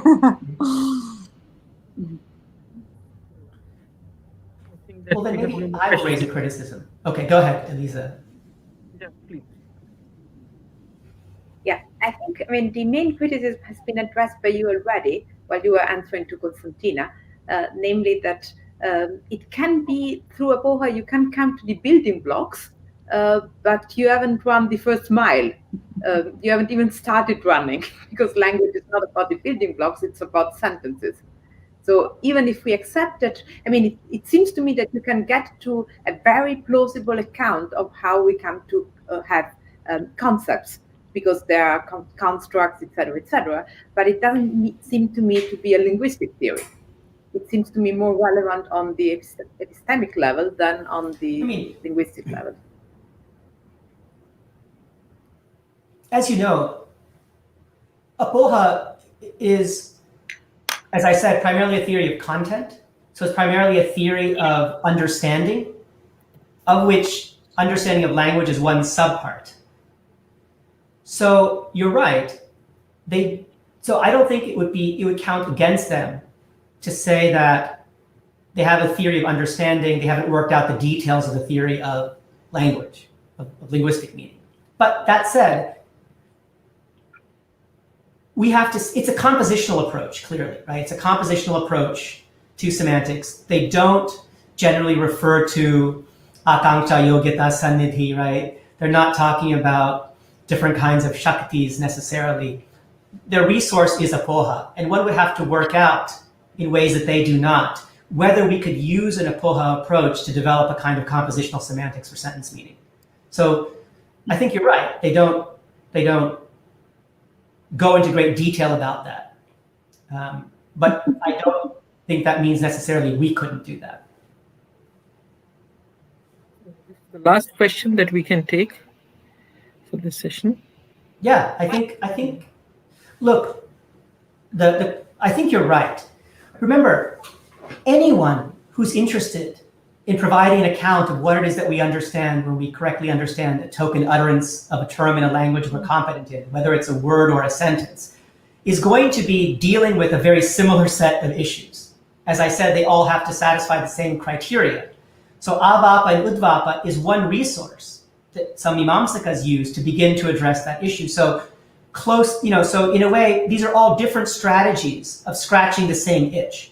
The issue is we need to figure out whether they're compatible, incompatible, or what is to be gained or what is not to be gained by each of them. So I would say yes, it does bring it closer, but the question is, so what? Close, far, similarities, differences. We want to look at the whole theory and see whether they're compatible or incompatible, and if they're incompatible, why, and on what precise philosophical difference of opinion that incompatibility rests. So that's what I would leave it. With this, I think we can close this session. So I don't have sufficient words to thank you sufficiently for this, what should I say, scintillating talk, very enlightening talk, and which again I want to repeat has cleared many misconceptions. At least for me, it has cleared many of my misconceptions. I wish that you will publish more on this and keep enlightening us, at least me. Thank you so much. Thank you. Thank you so much. Thank you all for spending this time with me. And I hope if you leave with nothing else, at least you now have a better understanding of what the English word plug means. Thank you very much. For sure. Yeah. Success. For sure. Yeah. Thank you very much. So now we move on to the next talk. So the title of the next talk, rather the last talk of today, is Binomial Structure of Panini's Syntax, Why He Does Not Need the Sentence Level. Now, this will be presented jointly by Professor Maria Piera Cantotti and Professor Tiziana Pontillo. Before I introduce them, I want to make a very small but important announcement that Professor Maria Piera Cantotti will begin the presentation, but she has to be away after some time on an urgent bureaucratic need, which is unavoidable. Then Professor Pontillo will continue, and probably she will also she will only respond to the questions. And if Professor Maria Piera Condotti is back by that time, she will also join. I will try. And I will try. yeah, and everything that will be said in course of this presentation is fully shared by both of them. And so now I have the pleasure to introduce both the speakers. Professor Maria Piera Condotti teaches Sanskrit in Pisa University since 2017. She was previously lecturer in Lausanne University, where she completed her PhD under the guidance of Professor Johannes Bronkhorst. She's the author of a number of books and articles, often in collaboration with Professor Tiziana Pontillo. Her main areas of interest are Paninian grammar and metalanguage, technical literature, philosophy of language. Professor Tiziana Pontillo teaches Sanskrit and Indology at the University of Cagliari since 2002. She taught previously general linguistics at Udine University after gaining her PhD with a thesis on Panini's Xeromorphology at the University of Milan in 2000. She is the vice coordinator of the International PhD program, Philological and Literary, Historical and Cultural Studies, and coordinator of the Antiquities and Middle Age curriculum of the Department of Languages, Literature, Languages and Cultural Heritage, University of Cagliari. She was convener of a Vedic panel devoted to the Vratya problem in the context of the 16th World Sanskrit Conference held in Bangkok in 2015, together with Dr. Moreno Dore of the University of Cagliari and Professor Hans Heinrich Hock of the University of Illinois. She authored or co-authored more than 100 articles and volumes on Vedic texts and technical Sanskrit sources, very often shared with Professor Maria Piera Condotti. I welcome both of them. Now the floor is yours. Thank you. Thank you. I would like also to thank all the organizers for this opportunity, and I'm quite sure that we will enjoy the time spent together. I did till now. Let's hope we will continue. I will try.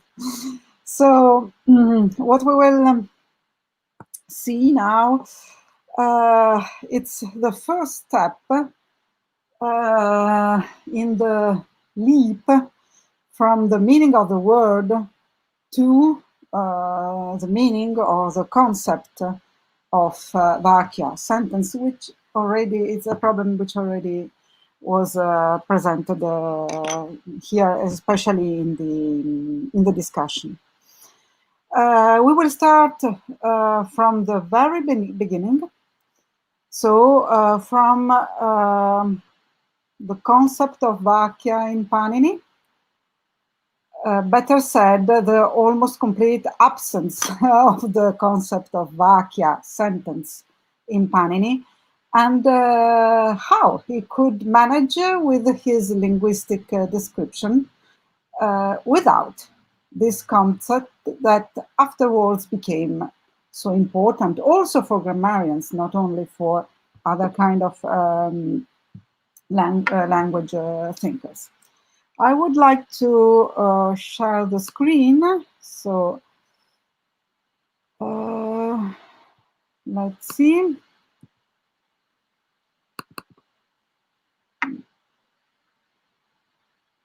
Just give me 2 minutes.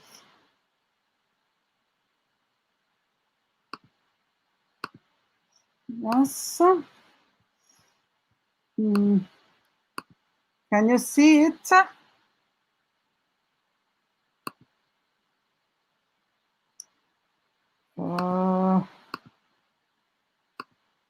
Yes. My fault. Now you should. Is it okay? Yes? Va bene? Okay. Okay. You can also read it quite clearly, because in my computer it becomes quite small, but it can be read. Okay, so just now we will begin.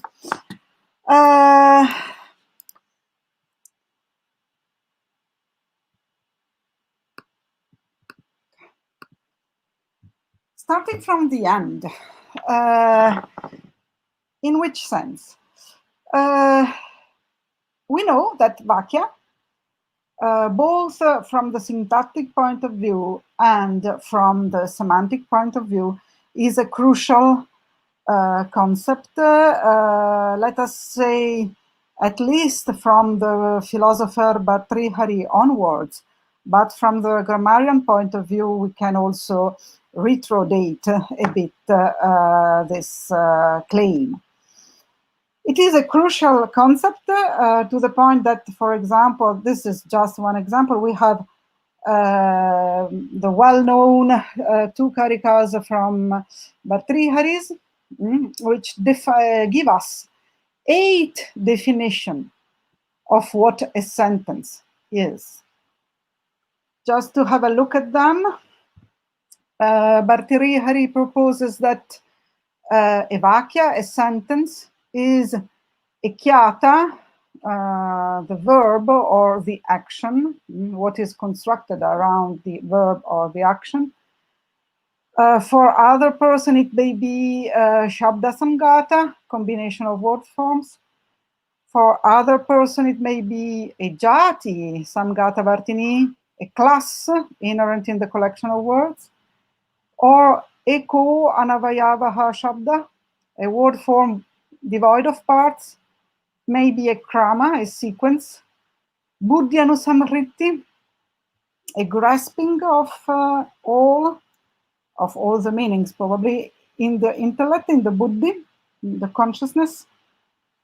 A sentence may also be the initial word of the sentence itself, which needs a reminder.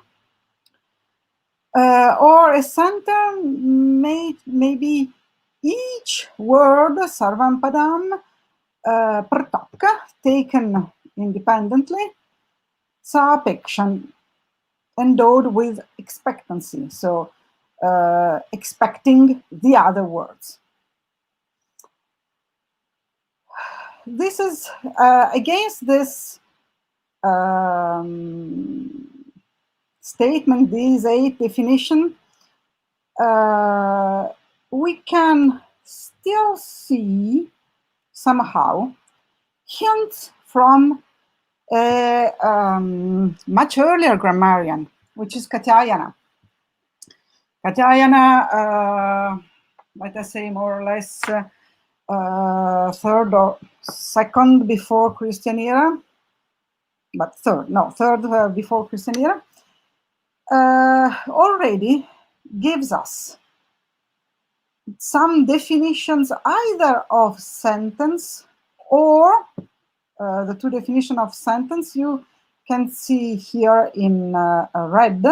They come from the concept of sentence being acchiata. Katyayana would say that a full sentence is an acchiata sa vyakaraka visheshanam vakyam. So it is a verb or an action specified visheshana by avyaya and karaka. So by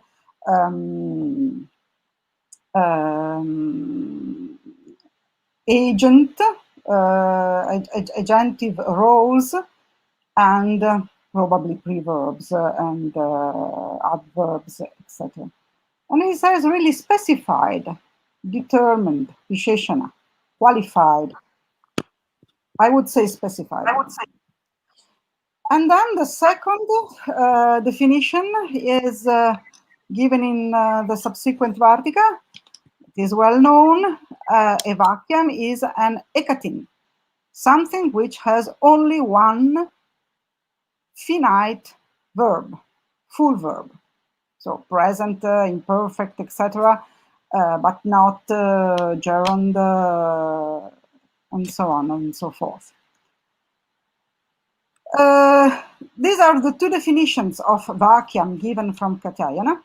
The other two, we will come back later, are in fact not a definition of a vakya, but they are a definition of what is samartha, what is somehow connected from a semantic and syntactic point of view. We will come back to that later. I guess we can just skip this one. It's just to show how, apart from Katyayana,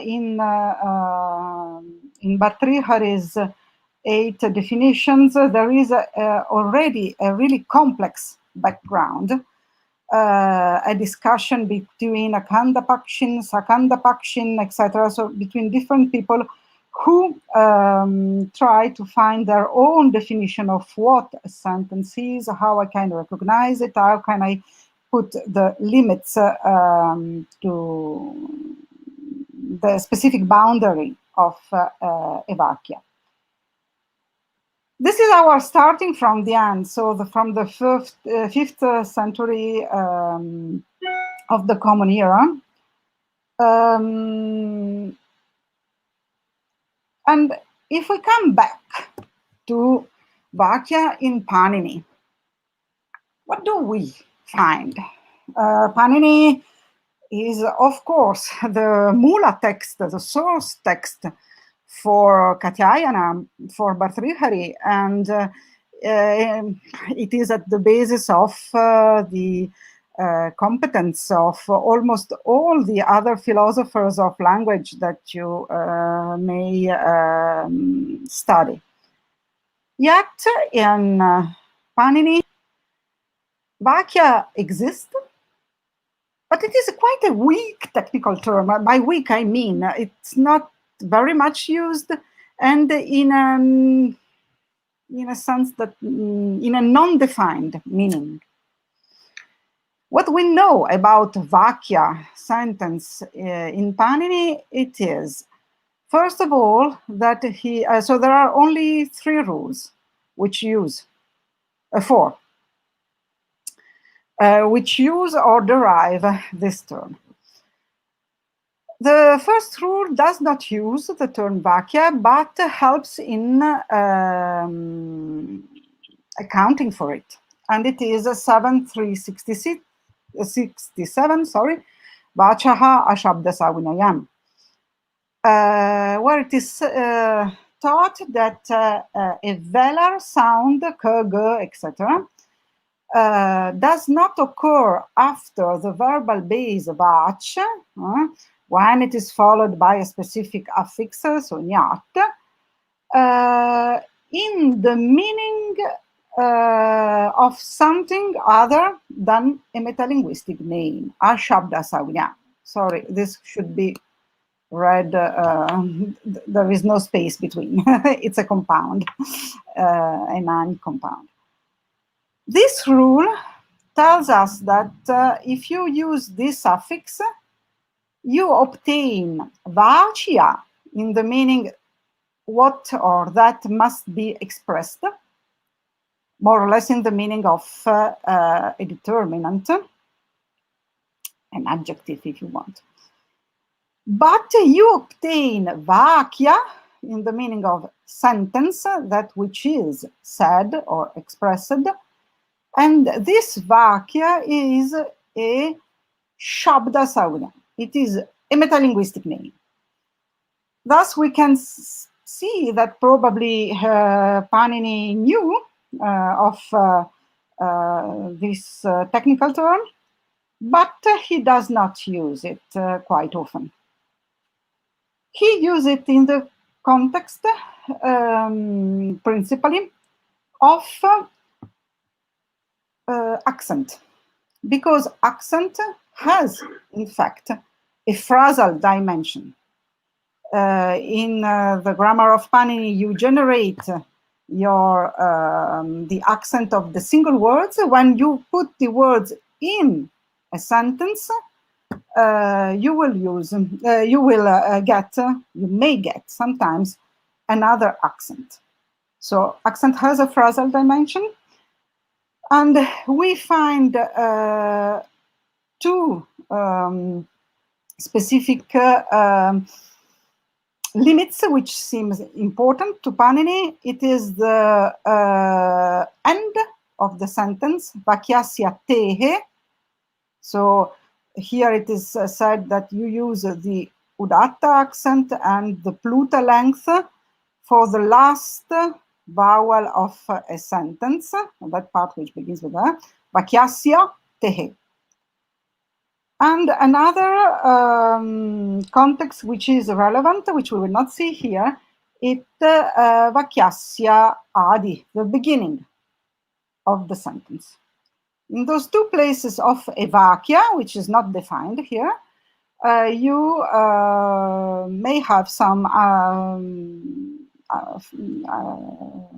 how can I say, some change of accent, which seems relevant. But apart from the possibility of recognizing the end of a vakya and the beginning of a vakya, there is nothing more in grammar, and there is no definition of what a vakya is. So Panini considered that a speaker can easily recognize it.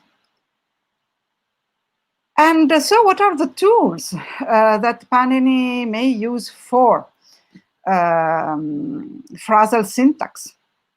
I mean, also subordination is not so common in Sanskrit, but still it is used. There are two kinds of tools. There is phrasal subordination with non-finite verbs, so gerunds, infinitives, etc. In this case, Panini uses affixation as a basic operation. So he teaches the affix after the base. Let us see here. Bhuktva vrajati. Having eaten, he goes. So he teaches this affix tva after a verbal base. So it is an affixation. The locus, it is after another base, but it teaches it in co-occurrence with another verbal base.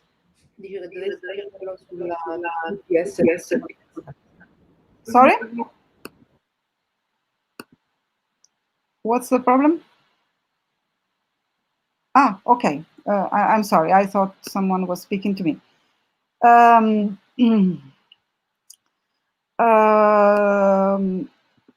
So, bhuktva, having eaten, may be used only if it is in co-occurrence with another verbal base. Here, vrajati, he goes. And it must be samana kartrutva, so it must have the same agent. It must express the same agent. Having eaten, he goes.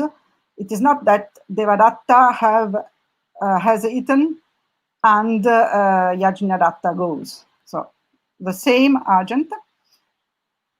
And sometimes other restriction may be akanksha or dhatu sambandhe. So dhatu sambandhe perhaps we will not see, but akanksha is of course important.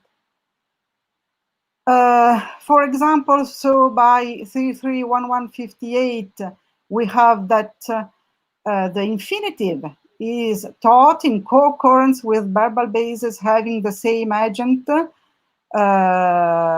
and meaning desire. So, ichati bhoktum, he desires to eat, same agent, co-occurrence with another verbal base, meaning of desire, etc.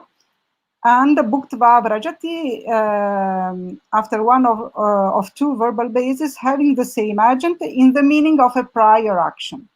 So, having first eaten, then he goes.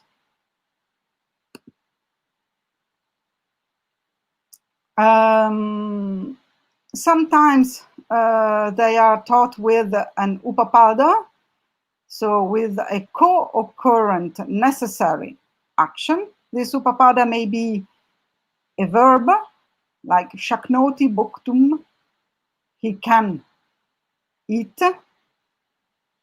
Vidyate bhuktum, it is eating is seen.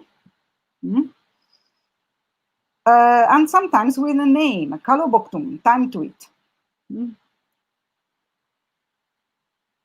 There may be some restriction. One of these restriction is anakankshe. There is a long, which there are a lot of typos. I will take them out after. Anakankshe. So sometimes these suffixes, which create subordinate sentences, do not occur in co-occurrence with some words like yad, and if there is no expectancy. So if the whole vakya somehow, or the verb itself, has no more expectancy, so is considered final. Akanksha is perhaps what is the most similar to the idea, real idea of a syntactic semantic unity which you can find in Panini. Other tools are used in the context of phrasal syntax in the case of finite verbs. In this case, the operation is always substitution. Substitution of one accent with another, of the accent of one syllable with another accent of another syllable. And here we find a similar restriction, perhaps a samarthya restriction, an upapada restriction, sorry, and an akanksha restriction. We can have a look of how the phrasal accent is dealt with. We have a set of 3 rules, padasya padatta anudattam sarvam apadadau, which basically mean in place of a pada, you place, it occurs a pada which is all anudatta, so enclitic, let us say, after another pada. For example, 8128 teaches us with the tina tina that an anudatta inflected verbal word occurs in place of the verbal word itself after an inflected non-verbal word. So in Vedic text, you will get devadatta pachati, and pachati is enclitic. It has anudatta accent, low accent. While here you have an example from the Rig Veda itself. Adevan vakshi yakshi cha, we have 2 verbs. The first is enclitic because it is preceded by a non-verbal word. The second is not enclitic because it is preceded by a verbal word, vakshi in the case.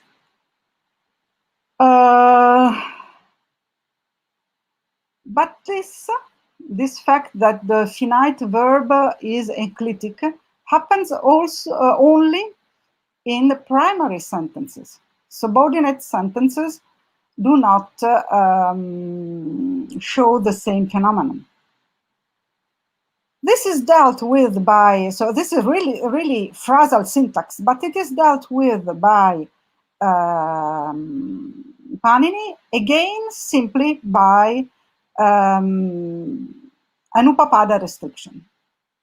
So if the finite verb is connected with yadi, yadi, hanta, kuvid, etc., as nipata, then there is not this sarvam upapadam, sarvam anudattam substitution. And so you have yadi pachati with accent and not without accent.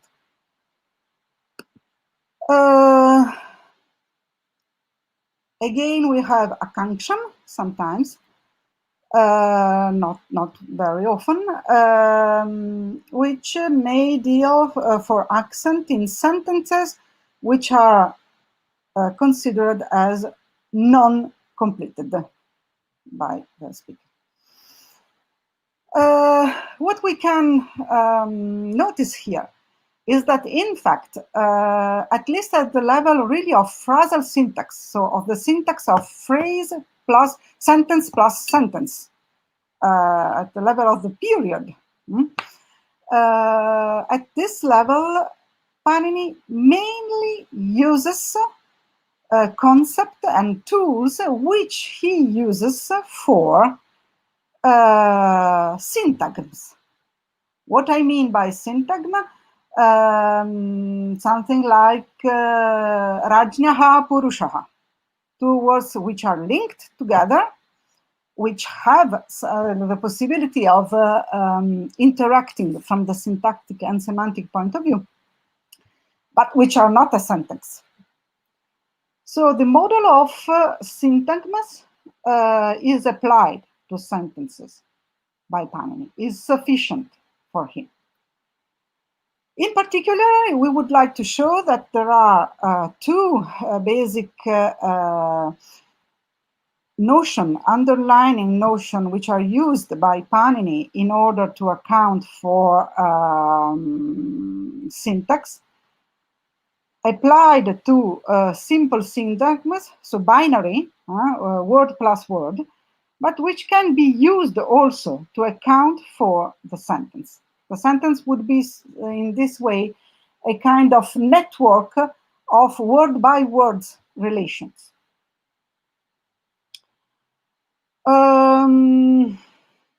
This rule, which is crucial, and then Tiziana will speak about the other one, anabhihite, samartha padavidi, has been discussed for a very long time. Professor Cardona, which is a kind of authority on this point, read it as an adhikara, meaning that a provision concerning compounds, because for him it concerns only compounds, is applied only to syntactically and semantically connected padas. We consider it better as a paribhasha, so as a meta rule, already involving also the rules padat padasya we have seen before. And we read differently samartha. Samartha is translated as the words being in syntactic and semantic connection, but it is not a translation, of course. It is quite evident. It is an interpretation coming from Katyayana principally. We consider that, in fact, samartha, as elsewhere in Panini, because it's not used only here, may mean tulyahartha, so having the same object, conveying the same meaning. This is the videya. A rule concerning padas, padavidi, a rule concerning words, is a samartha, has the same object, conveys the same meaning. So a provision which depends on inflected words denote the same object of the output rule, the words formed in accordance to the rule itself. If we read samartha padavidi in this way, we get two important results. The first result is that this rule states the equivalence of output as being at the base of syntactic and morphosyntactic reasoning. So Panini, when he arrives at the level of padas, he reasons in terms of equivalence between input and output. So at the level of pada, there is no real change of meaning, which for later tradition would seem almost impossible, but this is so. And some basic relation used everywhere for padas are specifically taught in compounds, but not limited to them. So there are some relations which concern two padas.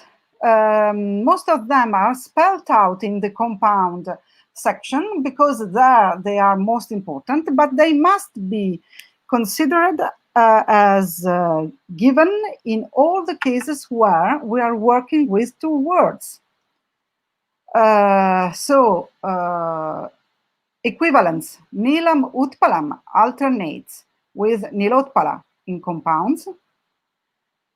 Devadattaha pachati alternates with the form with an upapada, yadi devadattaha pachati, with accent in phrasal accent.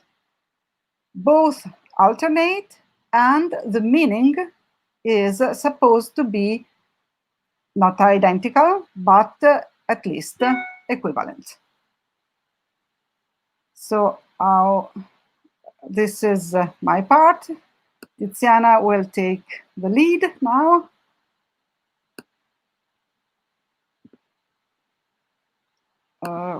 What shall I do?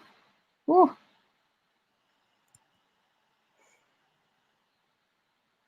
Stop screen. Tiziana, dovresti riuscire a parlare.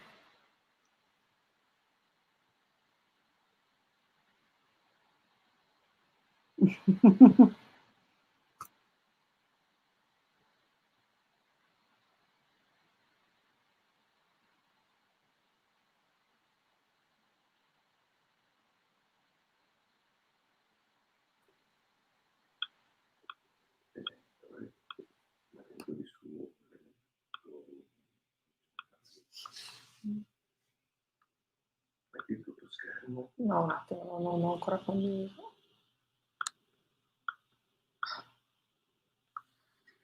No, non sto riuscendo.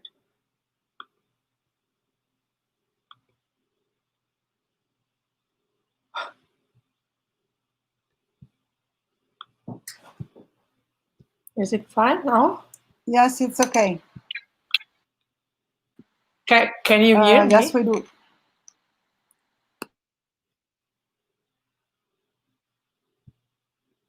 Thank you.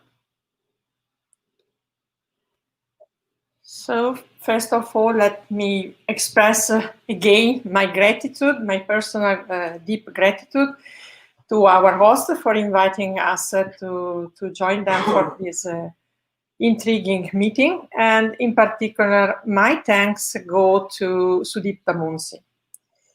And now, in order to reflect on the possibility that a syntactic category matching that we usually call sentence, vakya, is kept in Panini toolbox, we will try to take into account another crucial rule stated by Panini, a rule which opens the so-called Karaka section of the Ashtadhyayi.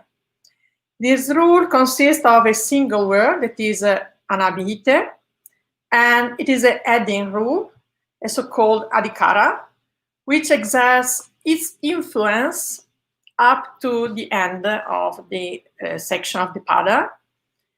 And it represents a semantic constraint. A nominal triplet, nominal ending, only applies when what this ending signifies is not otherwise signified.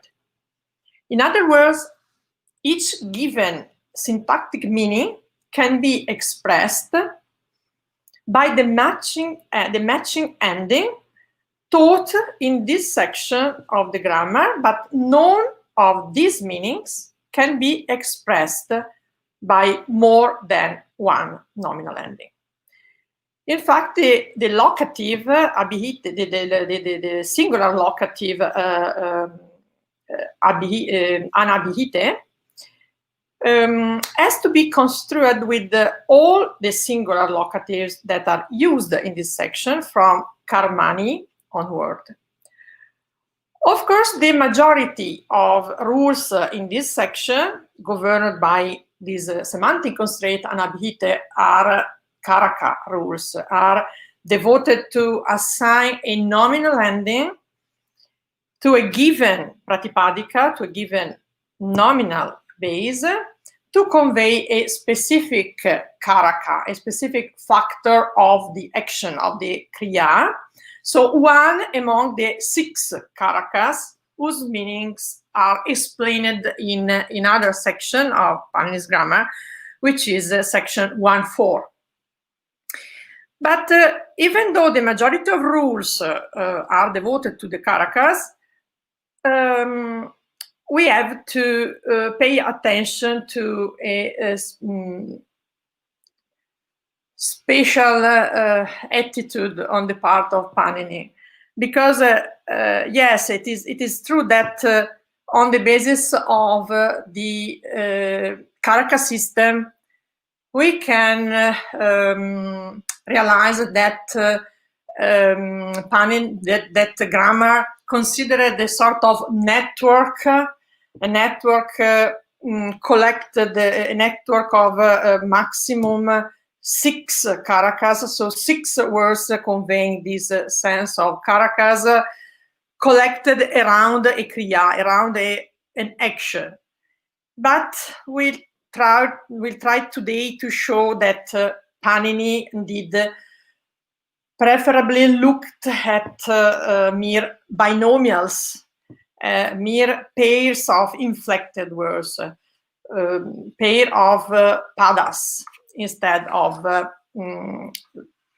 such networks around the kriya. But how does the anabhite constraint actually work on this section of the grammar? We will revise this easy mechanism by recalling how the first rule included in the anabhite section takes effect on some minimal sentences. According to Karmani Dvitiya, the second triplet, the second nominal ending, that is the accusative ending, applies to a nominal stem in order to signify a karman, in order to denote a patient, provided that a karman is not otherwise signified. For instance, an accusative ending can apply, for instance, to mantra, formula, in a sentence such as Brahmano mantram patati, the Brahmin is reciting a formula. Indeed, the crucial question is, in order to comply with our semantic constraint, the crucial question is, how could this karman, karaka, this patient, this role of patient, be otherwise signified to prevent the speaker from using this specific nominal ending? And we know that a karman is frequently signified by a verbal ending. Since la, kartari, karmani, cha, bhave, cha, karma, ke, bhyaha, teaches that verbal affixes apply to a verbal base, so verbal endings applies to a verbal base when an agent, kartra, or a patient, karman, has to be signified, etc., etc.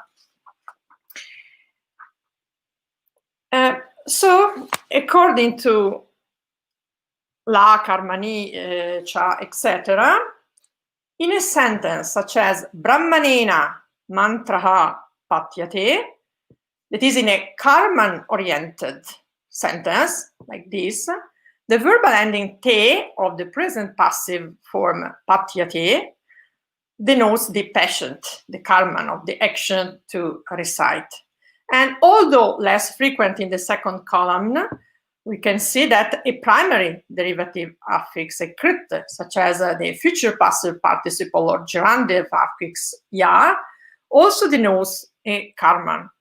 To sum up, neither in the first verbal sentence nor in the second nominal sentence an accusative triplet can apply to the nominal stem mantra, because the verbal ending te in the passive form patyate and the primary affix ya already convey the sense of the Karman Karaka.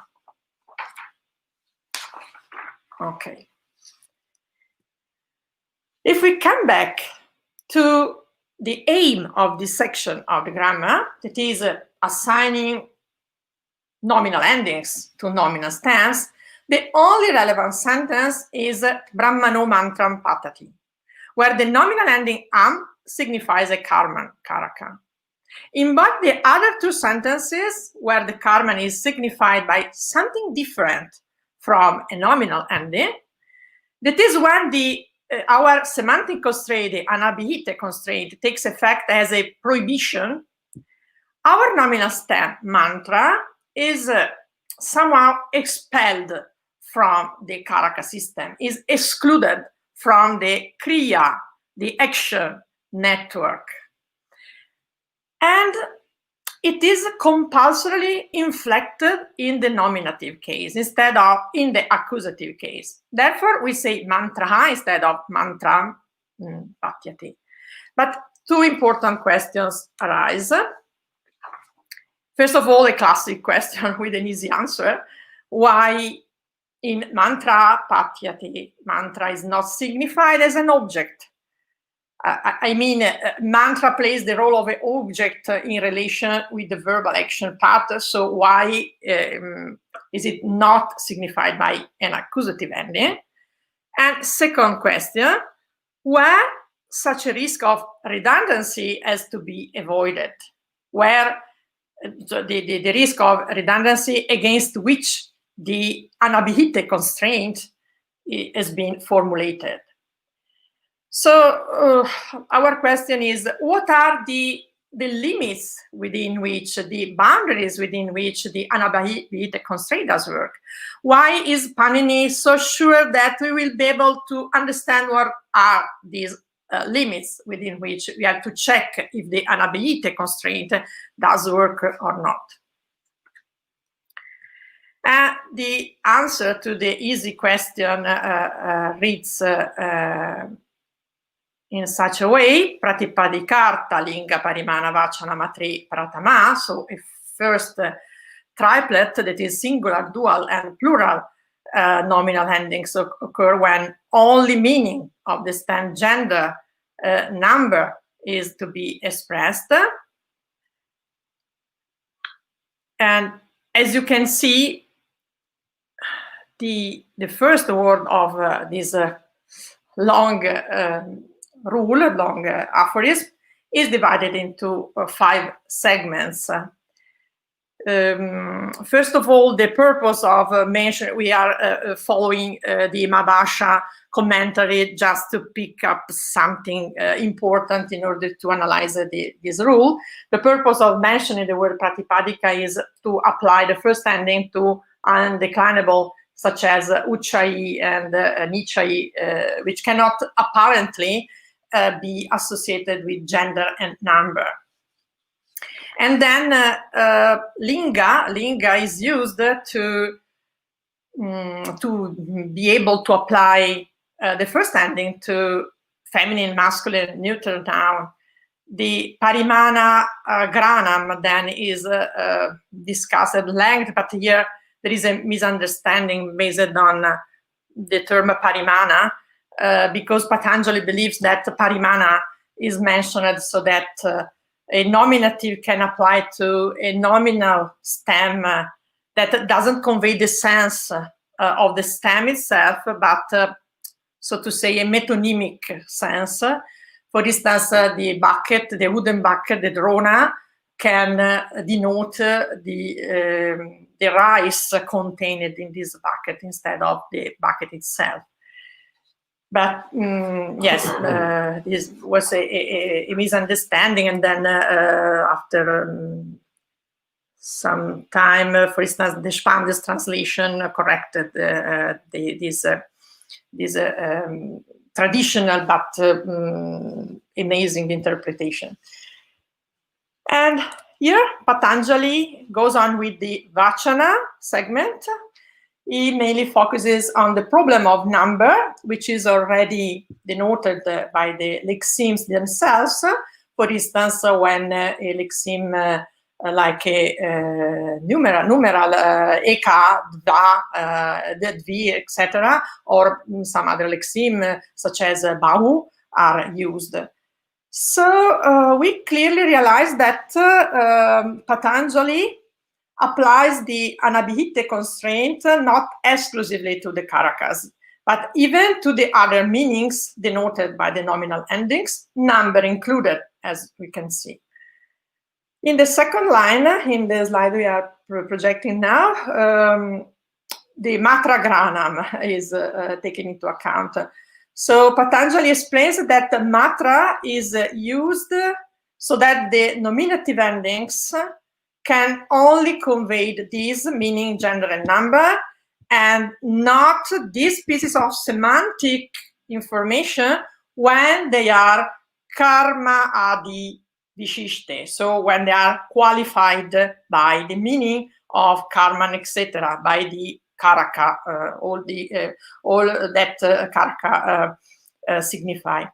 Indeed, at the end, Patanjali conclude that it is possible to avoid matra. But by contrast, we consider that it is plausible that the segment matra in Panini's rule was really important, and it seems to serve a twofold purpose. First, it assures that a pada inflected in the nominative does not bear any further denotation that is not included in the segment pratipadika, pratipadikata, linga, parimana, vachana. In primis, any karaka signification has to be excluded. And secondly, and this corresponds to the karmadi vishishta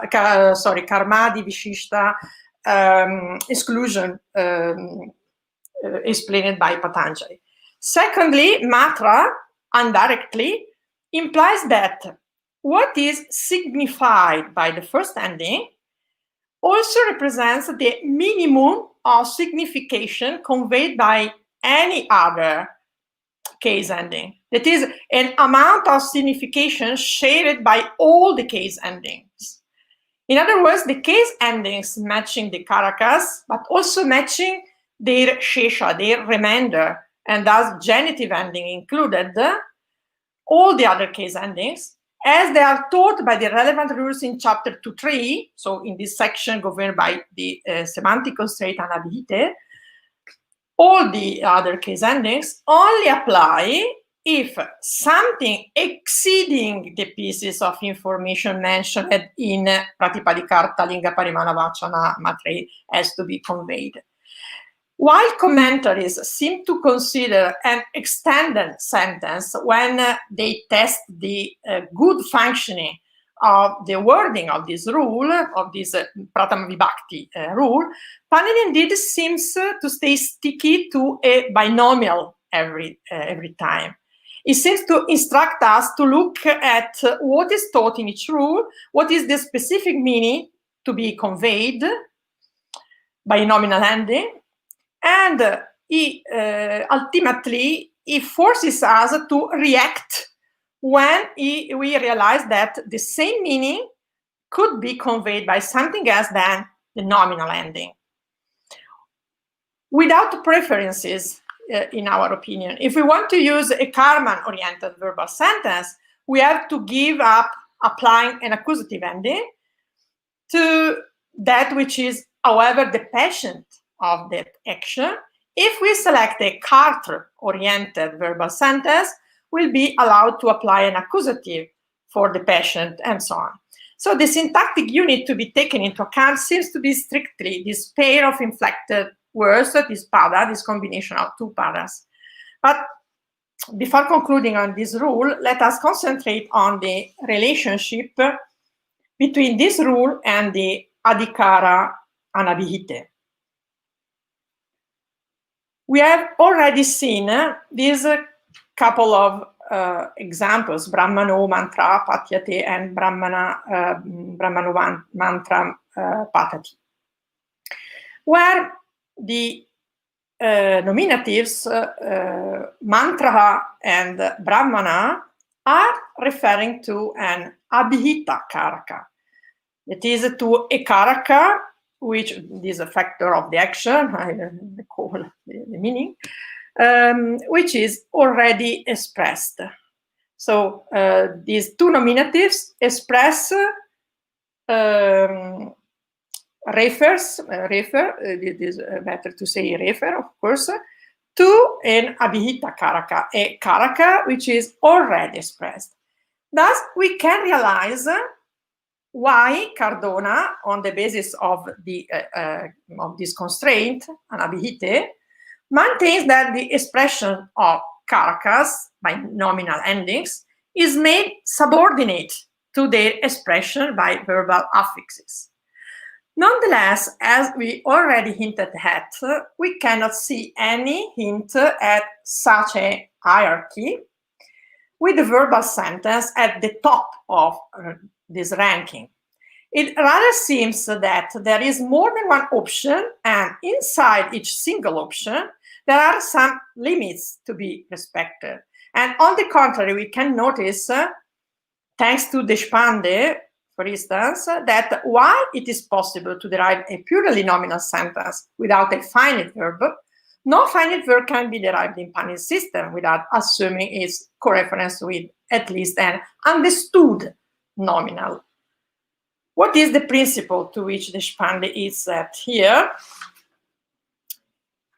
He clearly refers to these rules I'm projecting in the slide, which tell us that the second Madhyama and the first Uttama person verbal triplets are assigned to a verbal base due to their co-referentiality, samanadikarana, with a co-occurring in upapada, second and first person personal pronouns, respectively.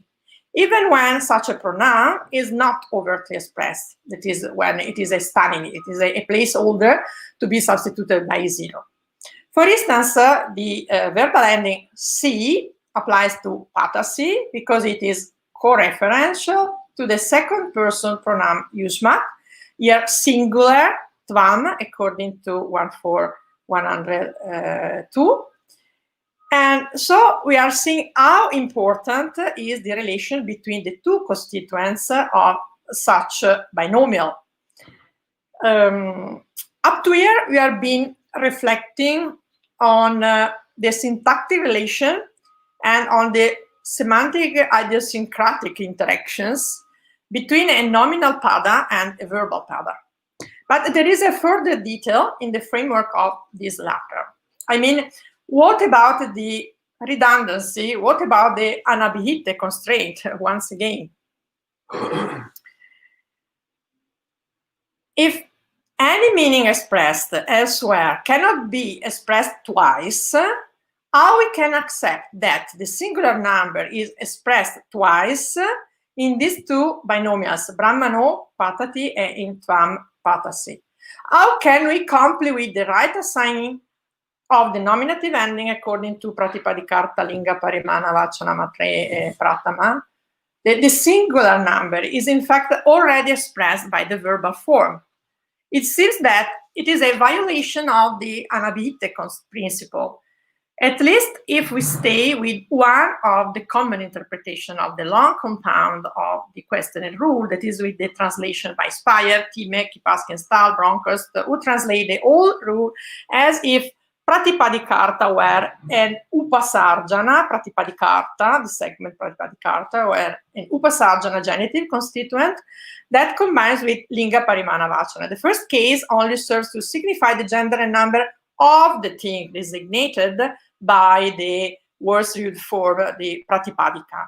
And perhaps this gender and number denoted by a nominative ending are also intended as features of the Pratipadikarta, indeed, it is of the entity denoted by the Pratipadika in the analysis of Pratipadikarta Linga Parimana Vachana as a Dvandva, an analysis explicitly elucidated by Joshi and Rombergen in 1998 and assumedly by Cardona and Sharma in their translation, even though such an analysis violates the alpactaram rule of Dvandva, because the longer constituent Pratipadikarta is assumed to precede the shorter ones, such as Linga, for instance. When one says Tvam Mantram Patasi, the gender is not expressed. The singularity is expressed by the verbal basis, while Tvam informs us about who is actually the agent. And analogously, when one says Brahmano Mantram Patati, neither the gender nor the identity of the agent, that is the extra-linguistic referent of the agent, neither the gender nor the identity of the agent are expressed by the verbal ending T, but its parimana vachana, its number, its singularity is indeed abhita, is already expressed. So it violates the inability constraint. In other words, Brahmana Patati and Tvam Patasi constitute two binomials, two syntactic units, within which the singularity of Brahmana and Tvam could be a redundant linguistic meaning, unless we interpret Pratipadikarta Linga Parimana Vachana in a different way. And this is our recent proposal with Davide Mocci. We recently advanced this new segmentation of the rule, namely Pratipadikasya, genitive, plus Artha Linga Parimana Vachana, the meaning, the gender, and the number of the nominal stem. And in this way, the violation could be overcome. In particular, as far as the number is concerned, according to this reading, for instance, in Tvam Patasi, Tvam might merely express the singularity of the Pratipadika independently from the singularity of the Karaka Kartra expressed by the ending, the verbal ending. And a marginal but significant consequence is also that in this way the rule could govern some well-known discrepancies, such as the grammatical number of this nominal stem, Dara, used, inflected as a masculine noun, but meaning wife, and it's we know the feminine, the referent is a feminine singular, but we use a plural noun. And analogously, some Taddhita examples, for instance, we use the plural panchala in order to convey the sense of the inhabited country, singular, neutral form. The inhabited country, that is the place of residence of the panchalas, denoting a singular janapada, an inhabited country. And indeed, we use the plural verbal form, and so we say Darha Kramanti, that means the wife is walking, Panchala, the sense of the Panchala region tribes. And of course, if any meaning expressed elsewhere cannot be expressed twice, we cannot accept that the singular number is expressed in these two binomials. And how we can comply with the right assigning of the nominative ending according to Pratipadi, Karta, etc. rule. The singular number is in fact already expressed by the verbal form.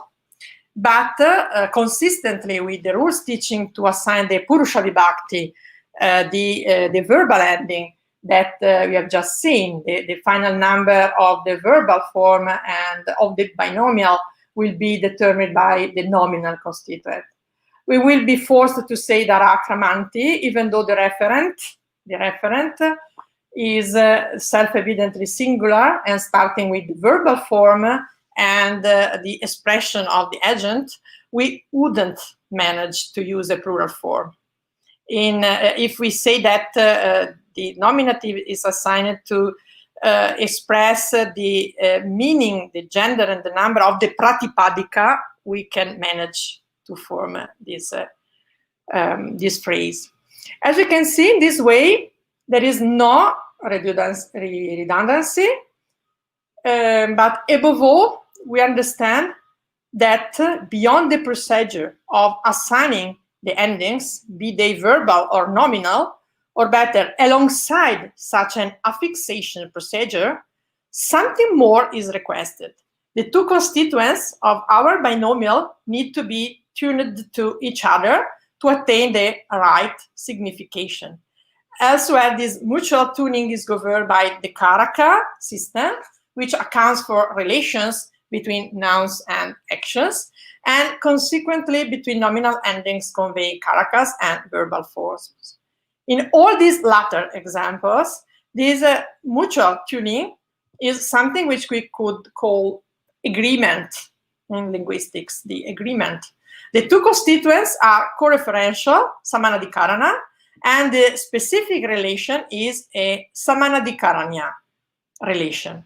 As is well known, such a samanadikaranya relation, the same we have mentioned when we have seen rules, the rules which teach us to assign the verbal ending of the first and second person personal finite forms. So the samanadikaranya relations links two nouns inflected in whatever case, and we have to have a look at this kind of binomials. On the other hand, we have not yet taken into account any binomial purely nominal, purely constituted by nouns, the sambandha relations, and even the combination of two nominal inflected nouns in general. We will not have time to go deep in every option, but let's examine some cases, in particular the case of two nominatives. For instance, the stock example Virapurusha, denoting a heroic man or representing a nominal sentence, meaning this man is a hero or something like this. Of course, this is a well-formed utterance, isn't it? Nevertheless, under the current interpretation of the Pratama Vibhakti rule, if we kept considering the nominative ending exclusively assigned to abhita karaka, which are being already expressed, we couldn't form this phrase vira purusha. Or we should be forced to consider a verbal form such as asti as understood every time, as Katyayana suggests, in order to re-establish a karaka relation. However, once again, the singular number should result as being redundant, and by implying the verb asti, the redundance will be threefold. Indeed, Katyayana, while commenting on this rule, first advances a supplementary statement in order to include the co-referentiality as possible meaning for a nominative, adikatvat, because this relationship of co-referentiality exceeds the pure pratipadikata. In Virapurusha, the nominative ending could not obtain because the pratipadikata has been exceeded, vyatiriktaha, inasmuch as the property of being a hero has been superimposed on a man, purushe viratvam. But later, Katyayana rejects the proposed supplementary statement, the Upasankhana, explaining that the co-referentiality can be accounted for by resorting to the notion of sentence meaning, vakyartha. Indeed, then the Vartikas advance reject other proposals for a new wording of the rule, basically because it is not fit for a sentence that doesn't include a lexical verb. And a last, Vartika 7, Uktam Purvena, recalls that a statement has already been made by a previous Vartika, which already postulated a zero copula for an analogous example, Vriksha Plaksha. Plaksha is a tree, namely Vartika 4, ad Anabhite, explain that asti bhavanti para pratama purusha aprayuja manopya astiti. So the verbal base as followed by the third person singular verbal form of the present tense, bhavanti, the present tense, that is asti, is, does exist, is also understood even when it is not used. For instance, if we say vriksha plakshaha, asti di gamyate, so we understand also asti, plaksha is a tree. And of course, if asti is understood in vriksha plaksha or in vira purusha, we can claim that the agent is already signified by the verbal ending t in asti, as explicitly stated in Vartika 11 on 231. And this is consistent. Of course, we have once again a nominative ending, which is co-referent with an abhita karaka. And this is consistent with Katyayana's innovative definition of sentence of the vacuum as ekatin, as Professor Candotti explained some minutes ago. That is, vacuum is something which has at least one and no more than one verbal form. What is against the earliest idea of a nominal sentence, Indo-European nominal sentence. By contrast, Panini doesn't need to postulate a zero copula, and once again, his syntactic framework relies on a binomial. First of all, note that under the fresh reading of the Pratama Vibhakti rule, we have just mentioned the assignment of the nominative case, which is not by any means dependent on the presence of a karaka already signified by a verbal affix.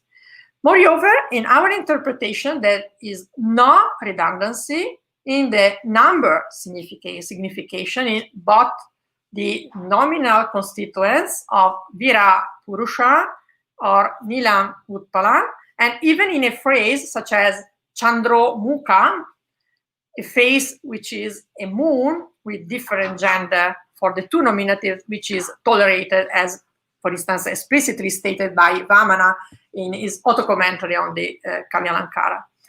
And this happens even though the relevant extra-linguistic referent is the same singular entity every time for each pair we are considering, Vira Purusha, Chandramukha, etc. The relevant nominal endings are assigned to merely signify the meaning, the gender, and the number of each different nominal stem, respectively Vira and Purusha, Nila and Utpala, Chandra and Mukha.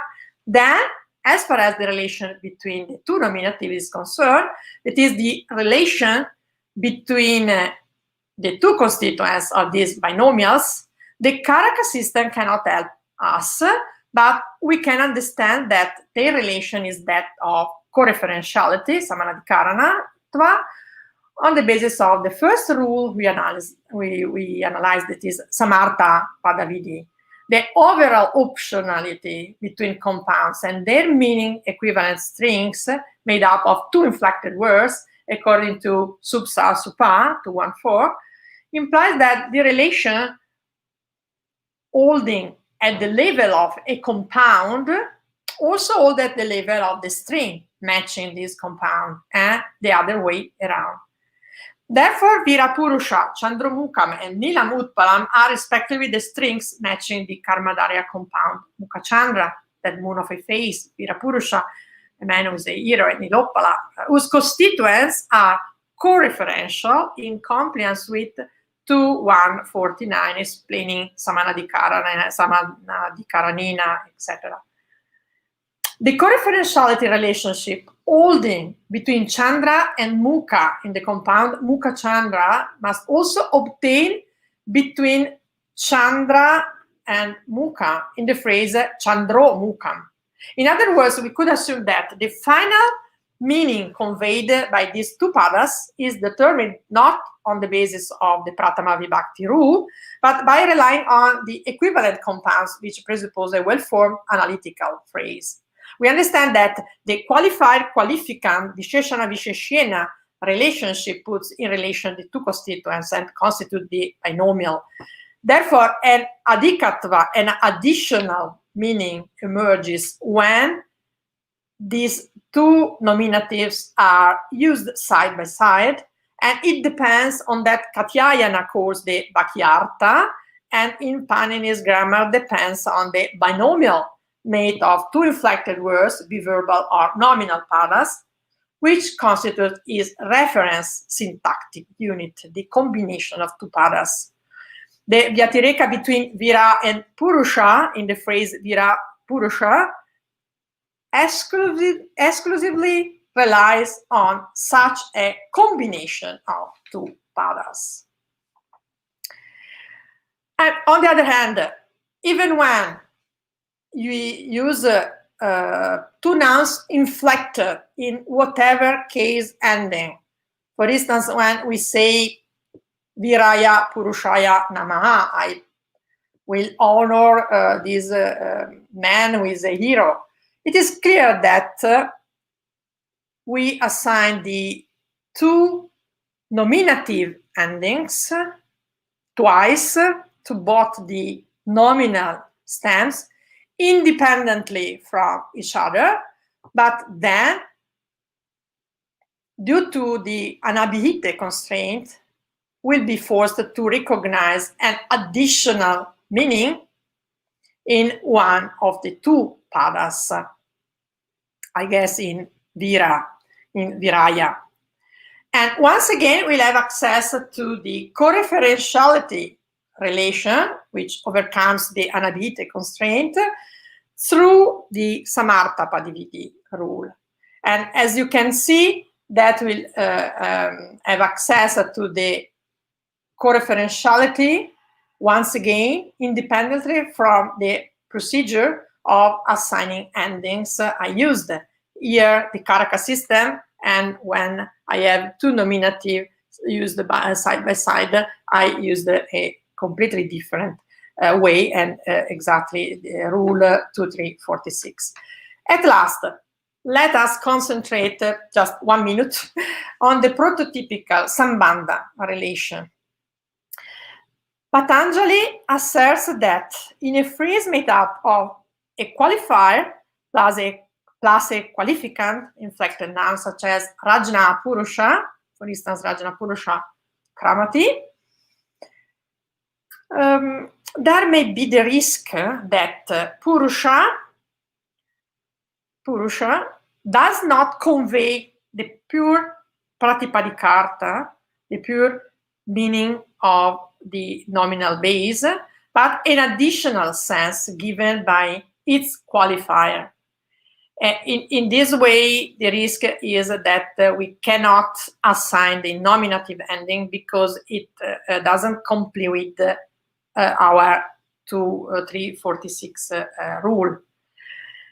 But Patanjali himself indeed noticed that while Rajnaha, so kings men, Rajna Purusha, kings alone conveys the sense of a qualifier, even in cases where its qualificant is absent, Purusha exclusively conveys the sense of a qualificant when it occurs along with its qualifier. So we can capitalize on the fact that Purusha, unlike Rajna, when it occurs in isolation, doesn't signify a meaning exceeding that of the Pratipadika Purusha. Therefore, Purusha in Rajna Purusha doesn't violate the anabhite constraint. And the Pratama Vibhakti rule is enough to form Purusha, while Sheshe is enough to form the genitive Rajna. Instead, their relation is once again realized by their combination. The combination which is once again mirrored, matching by, with the Samartha Tatpurusha compound, Raja Purusha, formed according to Shashti Sheshe. So I concluded that I tried to show how the binomial is very important in Panini's grammar, but when it deals with the combination of nominal and verbal constituents, and when it deals with two nominal constituents. What cannot be accounted for by means of the current reading of Rule 2346. Thank you for your kind attention, and I give pardon for some technicalities I was forced to use sometimes. Thank you. Thank you so much. It's such a stimulating talk, and it tries to break new grounds in the study of Paninian grammar, not only from the philosophical point of view, but also from the point of view of application. Yes, So, of course, the philosophical facet of this inquiry depends on the fact that it is amazing that in Panini's grammar is not compulsory to consider Evachia as the reference syntactic unit.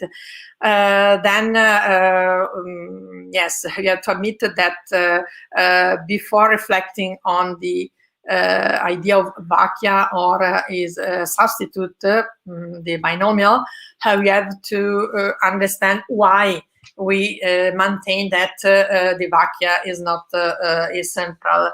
It is not at the core of Panini's system. So I have to give pardon because I tried to demonstrate this fresh presentation of the syntax. You know that Panini's grammar is commonly not read in such a manner.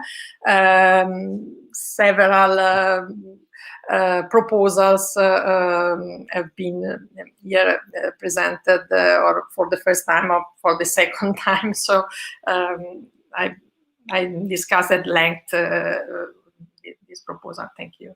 So before opening the floor to questions, I would like to quickly read out a Sanskrit summary of the main points you made. So this is again my Sanskrit translation of the main points that Professor Maria Piera Candotti and Professor Tiziana Pontillo were kind enough to give to me a few days ago. So now I read out the Sanskrit translation. Bahavo santi upayaha yaihi padanam paraspara sansargasya vyakhyanam bhagavata paninina kritam. Tathapi ete upayaha vakya vishaye न उपयोगम अर्हन्ति इति तेन न अज्ञातम्. एषो अनुपयोग विषयः कात्यायनम् आरभ्य सुतरां महत्त्वम् आवहति इति कृत्वा के तावद् अस्य हेतवः इति आवाम् अनुसन्धातुं व्याख्यातुं च प्रयतावहे. श्री माधव देशपांडे महाशयम् अनुसृत्य इदम् आवाभ्यां चिन्त्यते यत् एतादृशः संसर्गः कारक संबंध उपपद सामानाधिकरण्यैः संभाव्यते. एते संसर्ग उपायाः पुनः ओदनं पचति दशरथस्य पुत्रः वृक्षम् अनु इत्यादि पदसंसर्ग विषये दाशरथिः दशरथसुतः कुम्भकारः इत्यादि तद्धित समास स्थले उपयोगितां प्राप्नुवन्ति इति द्रष्टव्यम्. अत्र सूत्रद्वयं विशिष्य मननार्हम्. अत्र आद्यं सूत्रं समर्थः पदविधि. अधिकारत्वेन गृहीतं सूत्रमिदं पारंपरिक व्याख्यानानुसारेण वार्तिकदर्शित दिशा अर्थवद योग्य पदानां समसनं विधीयते. किन्तु आवाभ्याम् अस्य सूत्रस्य अन्यतरं किञ्चित् व्याख्यानं प्रस्तूयते।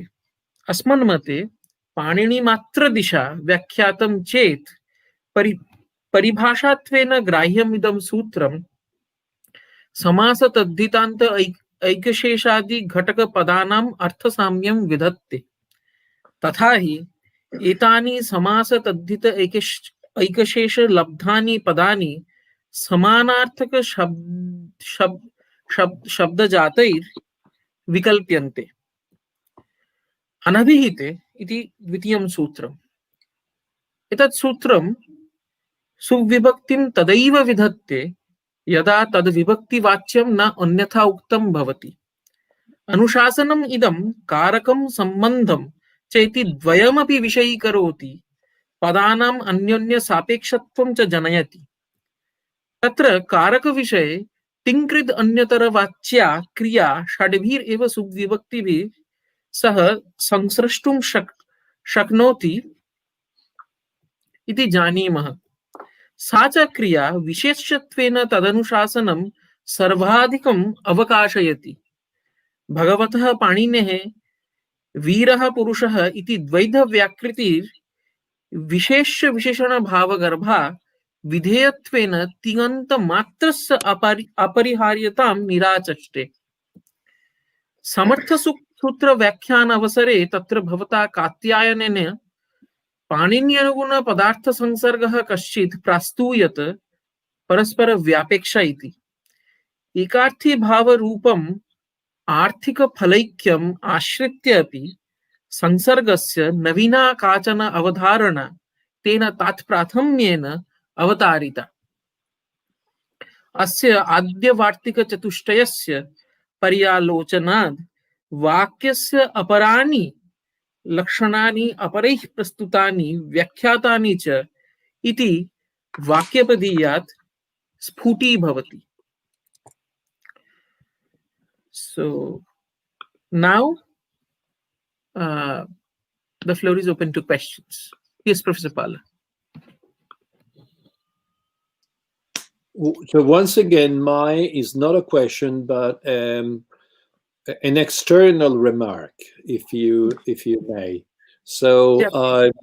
I had problems as profane to grasp the technicalities, but in the end, it seems to me that what you, Tiziana, what you told us was went in the direction of a very, very peculiar kind of grammar. If we compare this kind of grammar with the grammar we used to, I mean, we are used to grammars which date back to 5-6 century maximum. In this case, we have, I mean, in all of these cases, I mean, Western grammars are very prescriptive, and they are, in a sense, strict in channeling your action into a certain mode. But if you insist that Vakya is flexible, you are telling us the story of a different conception of the action related to the word. So I'm not telling you that it's a loose grammar. It's a contingent grammar. The contingent grammar is a grammar which goes in the direction of modern philosophy, strange enough, which is not prescriptive, but it's based on experience. And it's experience which dictates the circumstances that you want to express. This is my impression, if I understood correctly. And it's great. I mean, it's impressive.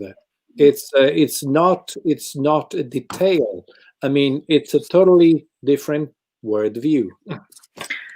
Thank you for your comment, your generosity in commenting it. What I tried to explain. I can confirm that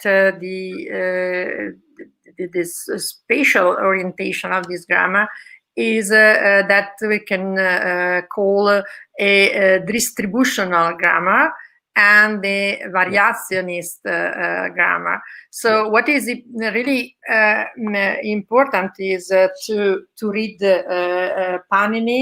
Panini's grammar as exactly is so each rule as exactly has been explained. Maria Pira Candotti and me, we are convinced that Panini's grammar is not a mechanism fit to generate form and on demand, but a complex pattern, perhaps, but it is fit to describe all the options which are available for the speakers. So the speakers can use at least 3 different surface forms for the same meanings, and the description produced by Panini depends on the analysis of what has been really used. And so the idea of the substitution equivalence is really important, is at the core of Panini's grammar.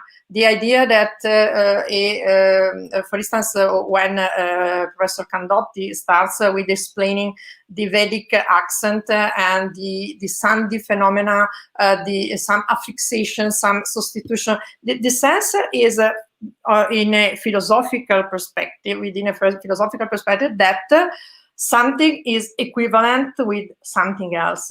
And Panini tells us very often that we can consider always something which is a placeholder, so a sort of chief in the expression, and something which is at the basis, a placeholder, a stannin, which grabs the place which it occupies, and something which can at ease substitutes, replace that.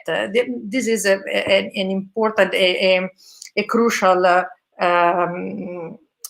fact in Panini's grammar, and this is completely different from the analysis that the commentators very often use to explain some aphorisms. So our proposal is always to come back to the Mula text, to the root text, and to try to understand what this grammar really explained about the language. So the effort is that. Thank you very much for grasping the effort.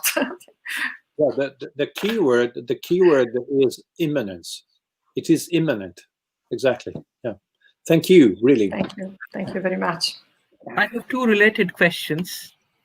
So the first of that is, if I understood you correctly, then you try to suggest, both of you try to suggest, maybe probably taking the clue from Professor Deshpande, that it is not really the inflected verb for the verb on which the meaning of a sentence or the sentence structurally is pivoted.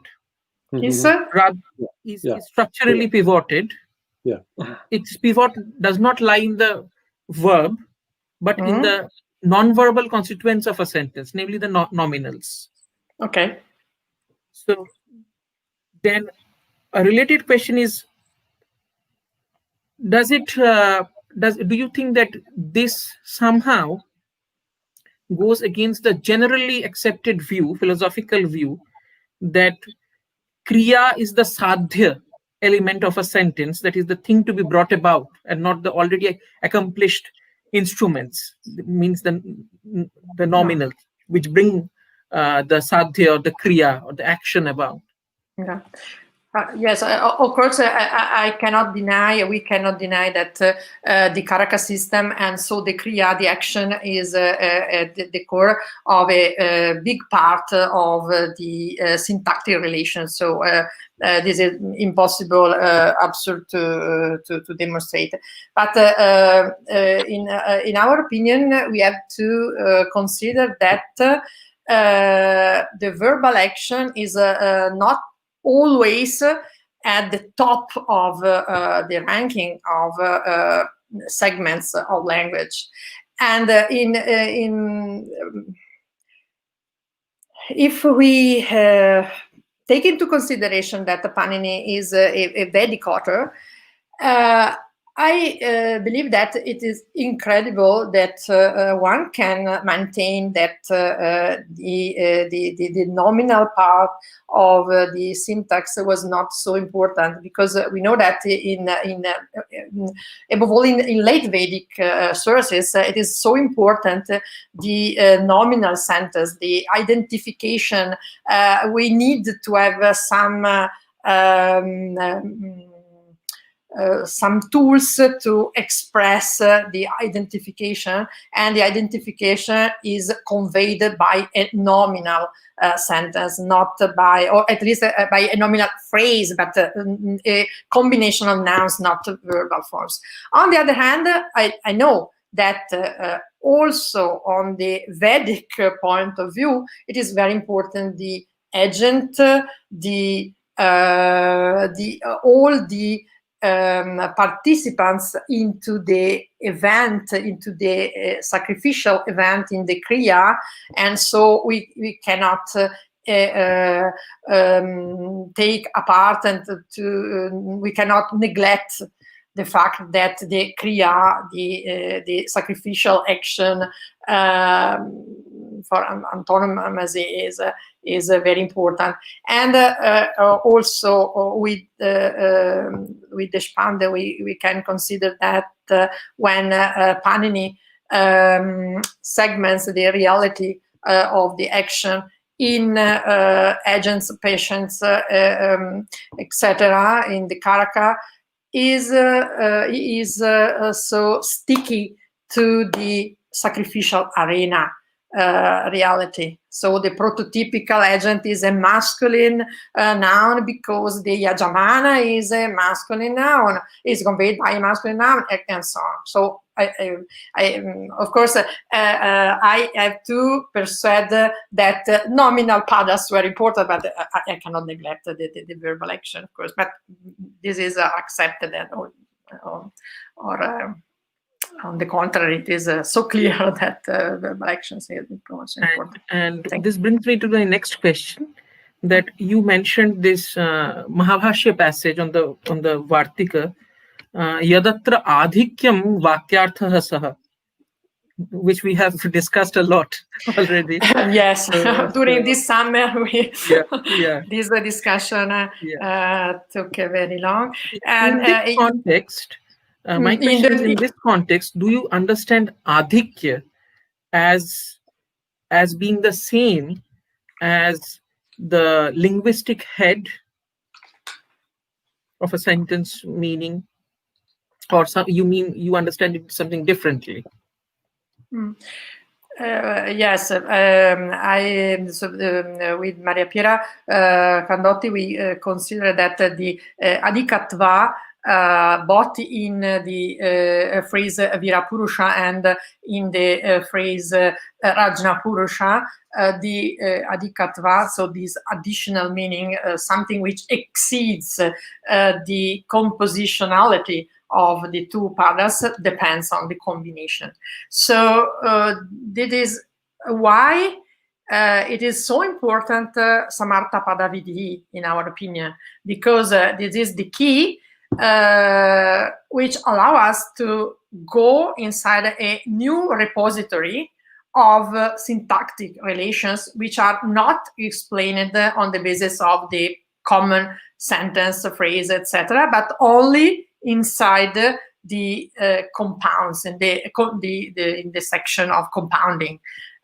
So yes, in our opinion, the adhikatva depends on the syntax. And in this sense, we consider that we are not so far from Katyayana's interpretation. Adhikatvat, on the Adhikatva depends the proposal for the Upasankhana, the supplementary statement, to consider as an additional meaning for the nominative ending, the Samanadhikara, the co-referentiality. But then he rejects the proposal and he said, no, it is enough to resort to the Vakyartha, to the meaning which depends on the fact of these are words included in a Vakya, in a sentence. The only difference with our reading is that we consider another reference syntactic unit instead of the sentence, a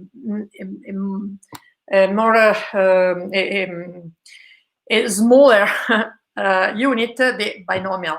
But the sense of combination of words seems to be very close to Katyayana's interpretation.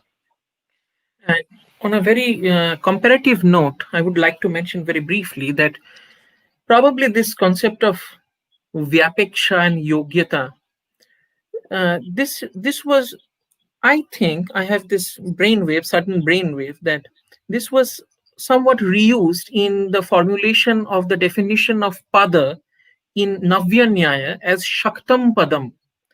So even the word Viraha, just to take the word Viraha, or just the word Purushaha. So there is this Pratipadika Purusha which has a fixed meaning, and this nominal ending, Suvibhakti, which has a separate meaning, and both of these are padas in the view of the Navya Nyayikas. And when these combine, when it is Purushaha, then it is already a sentence form for them. Theoretically, it's a sentence form then. So it is because they have a semantic fitness, and they have a semantic expectancy also, that they combine, and this combination is not necessarily to be understood as a sentence that we are used to thinking, but in a very different way. It gives us a very, what should I say, connected meaning. It gives us a very specific meaning. So here maybe sentence meaning is to be understood as a specific meaning as contrasted to a very general meaning of words.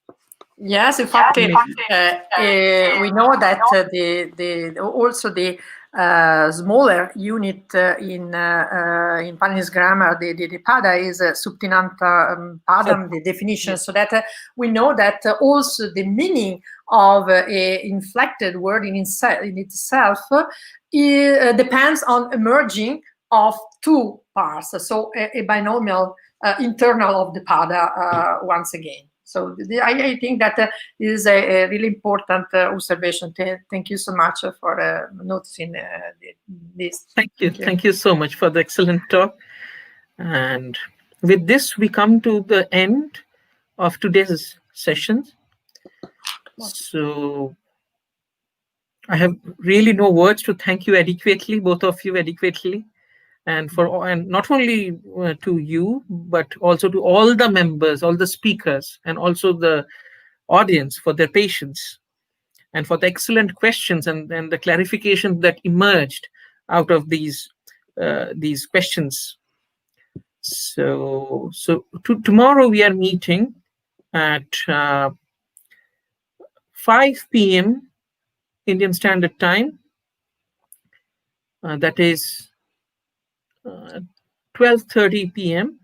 European time, Central European time, and which is 11:30, I think.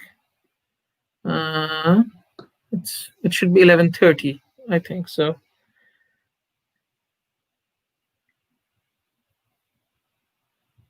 So just look at the schedule kindly. So I just don't remember the Eastern Standard Time. So basically we are beginning at 5 p.m. IST tomorrow, not at 4:30 p.m. IST, just like today. So looking forward to meeting new speakers tomorrow and questions, of course, stimulating questions again. Thank you so much. Thank you.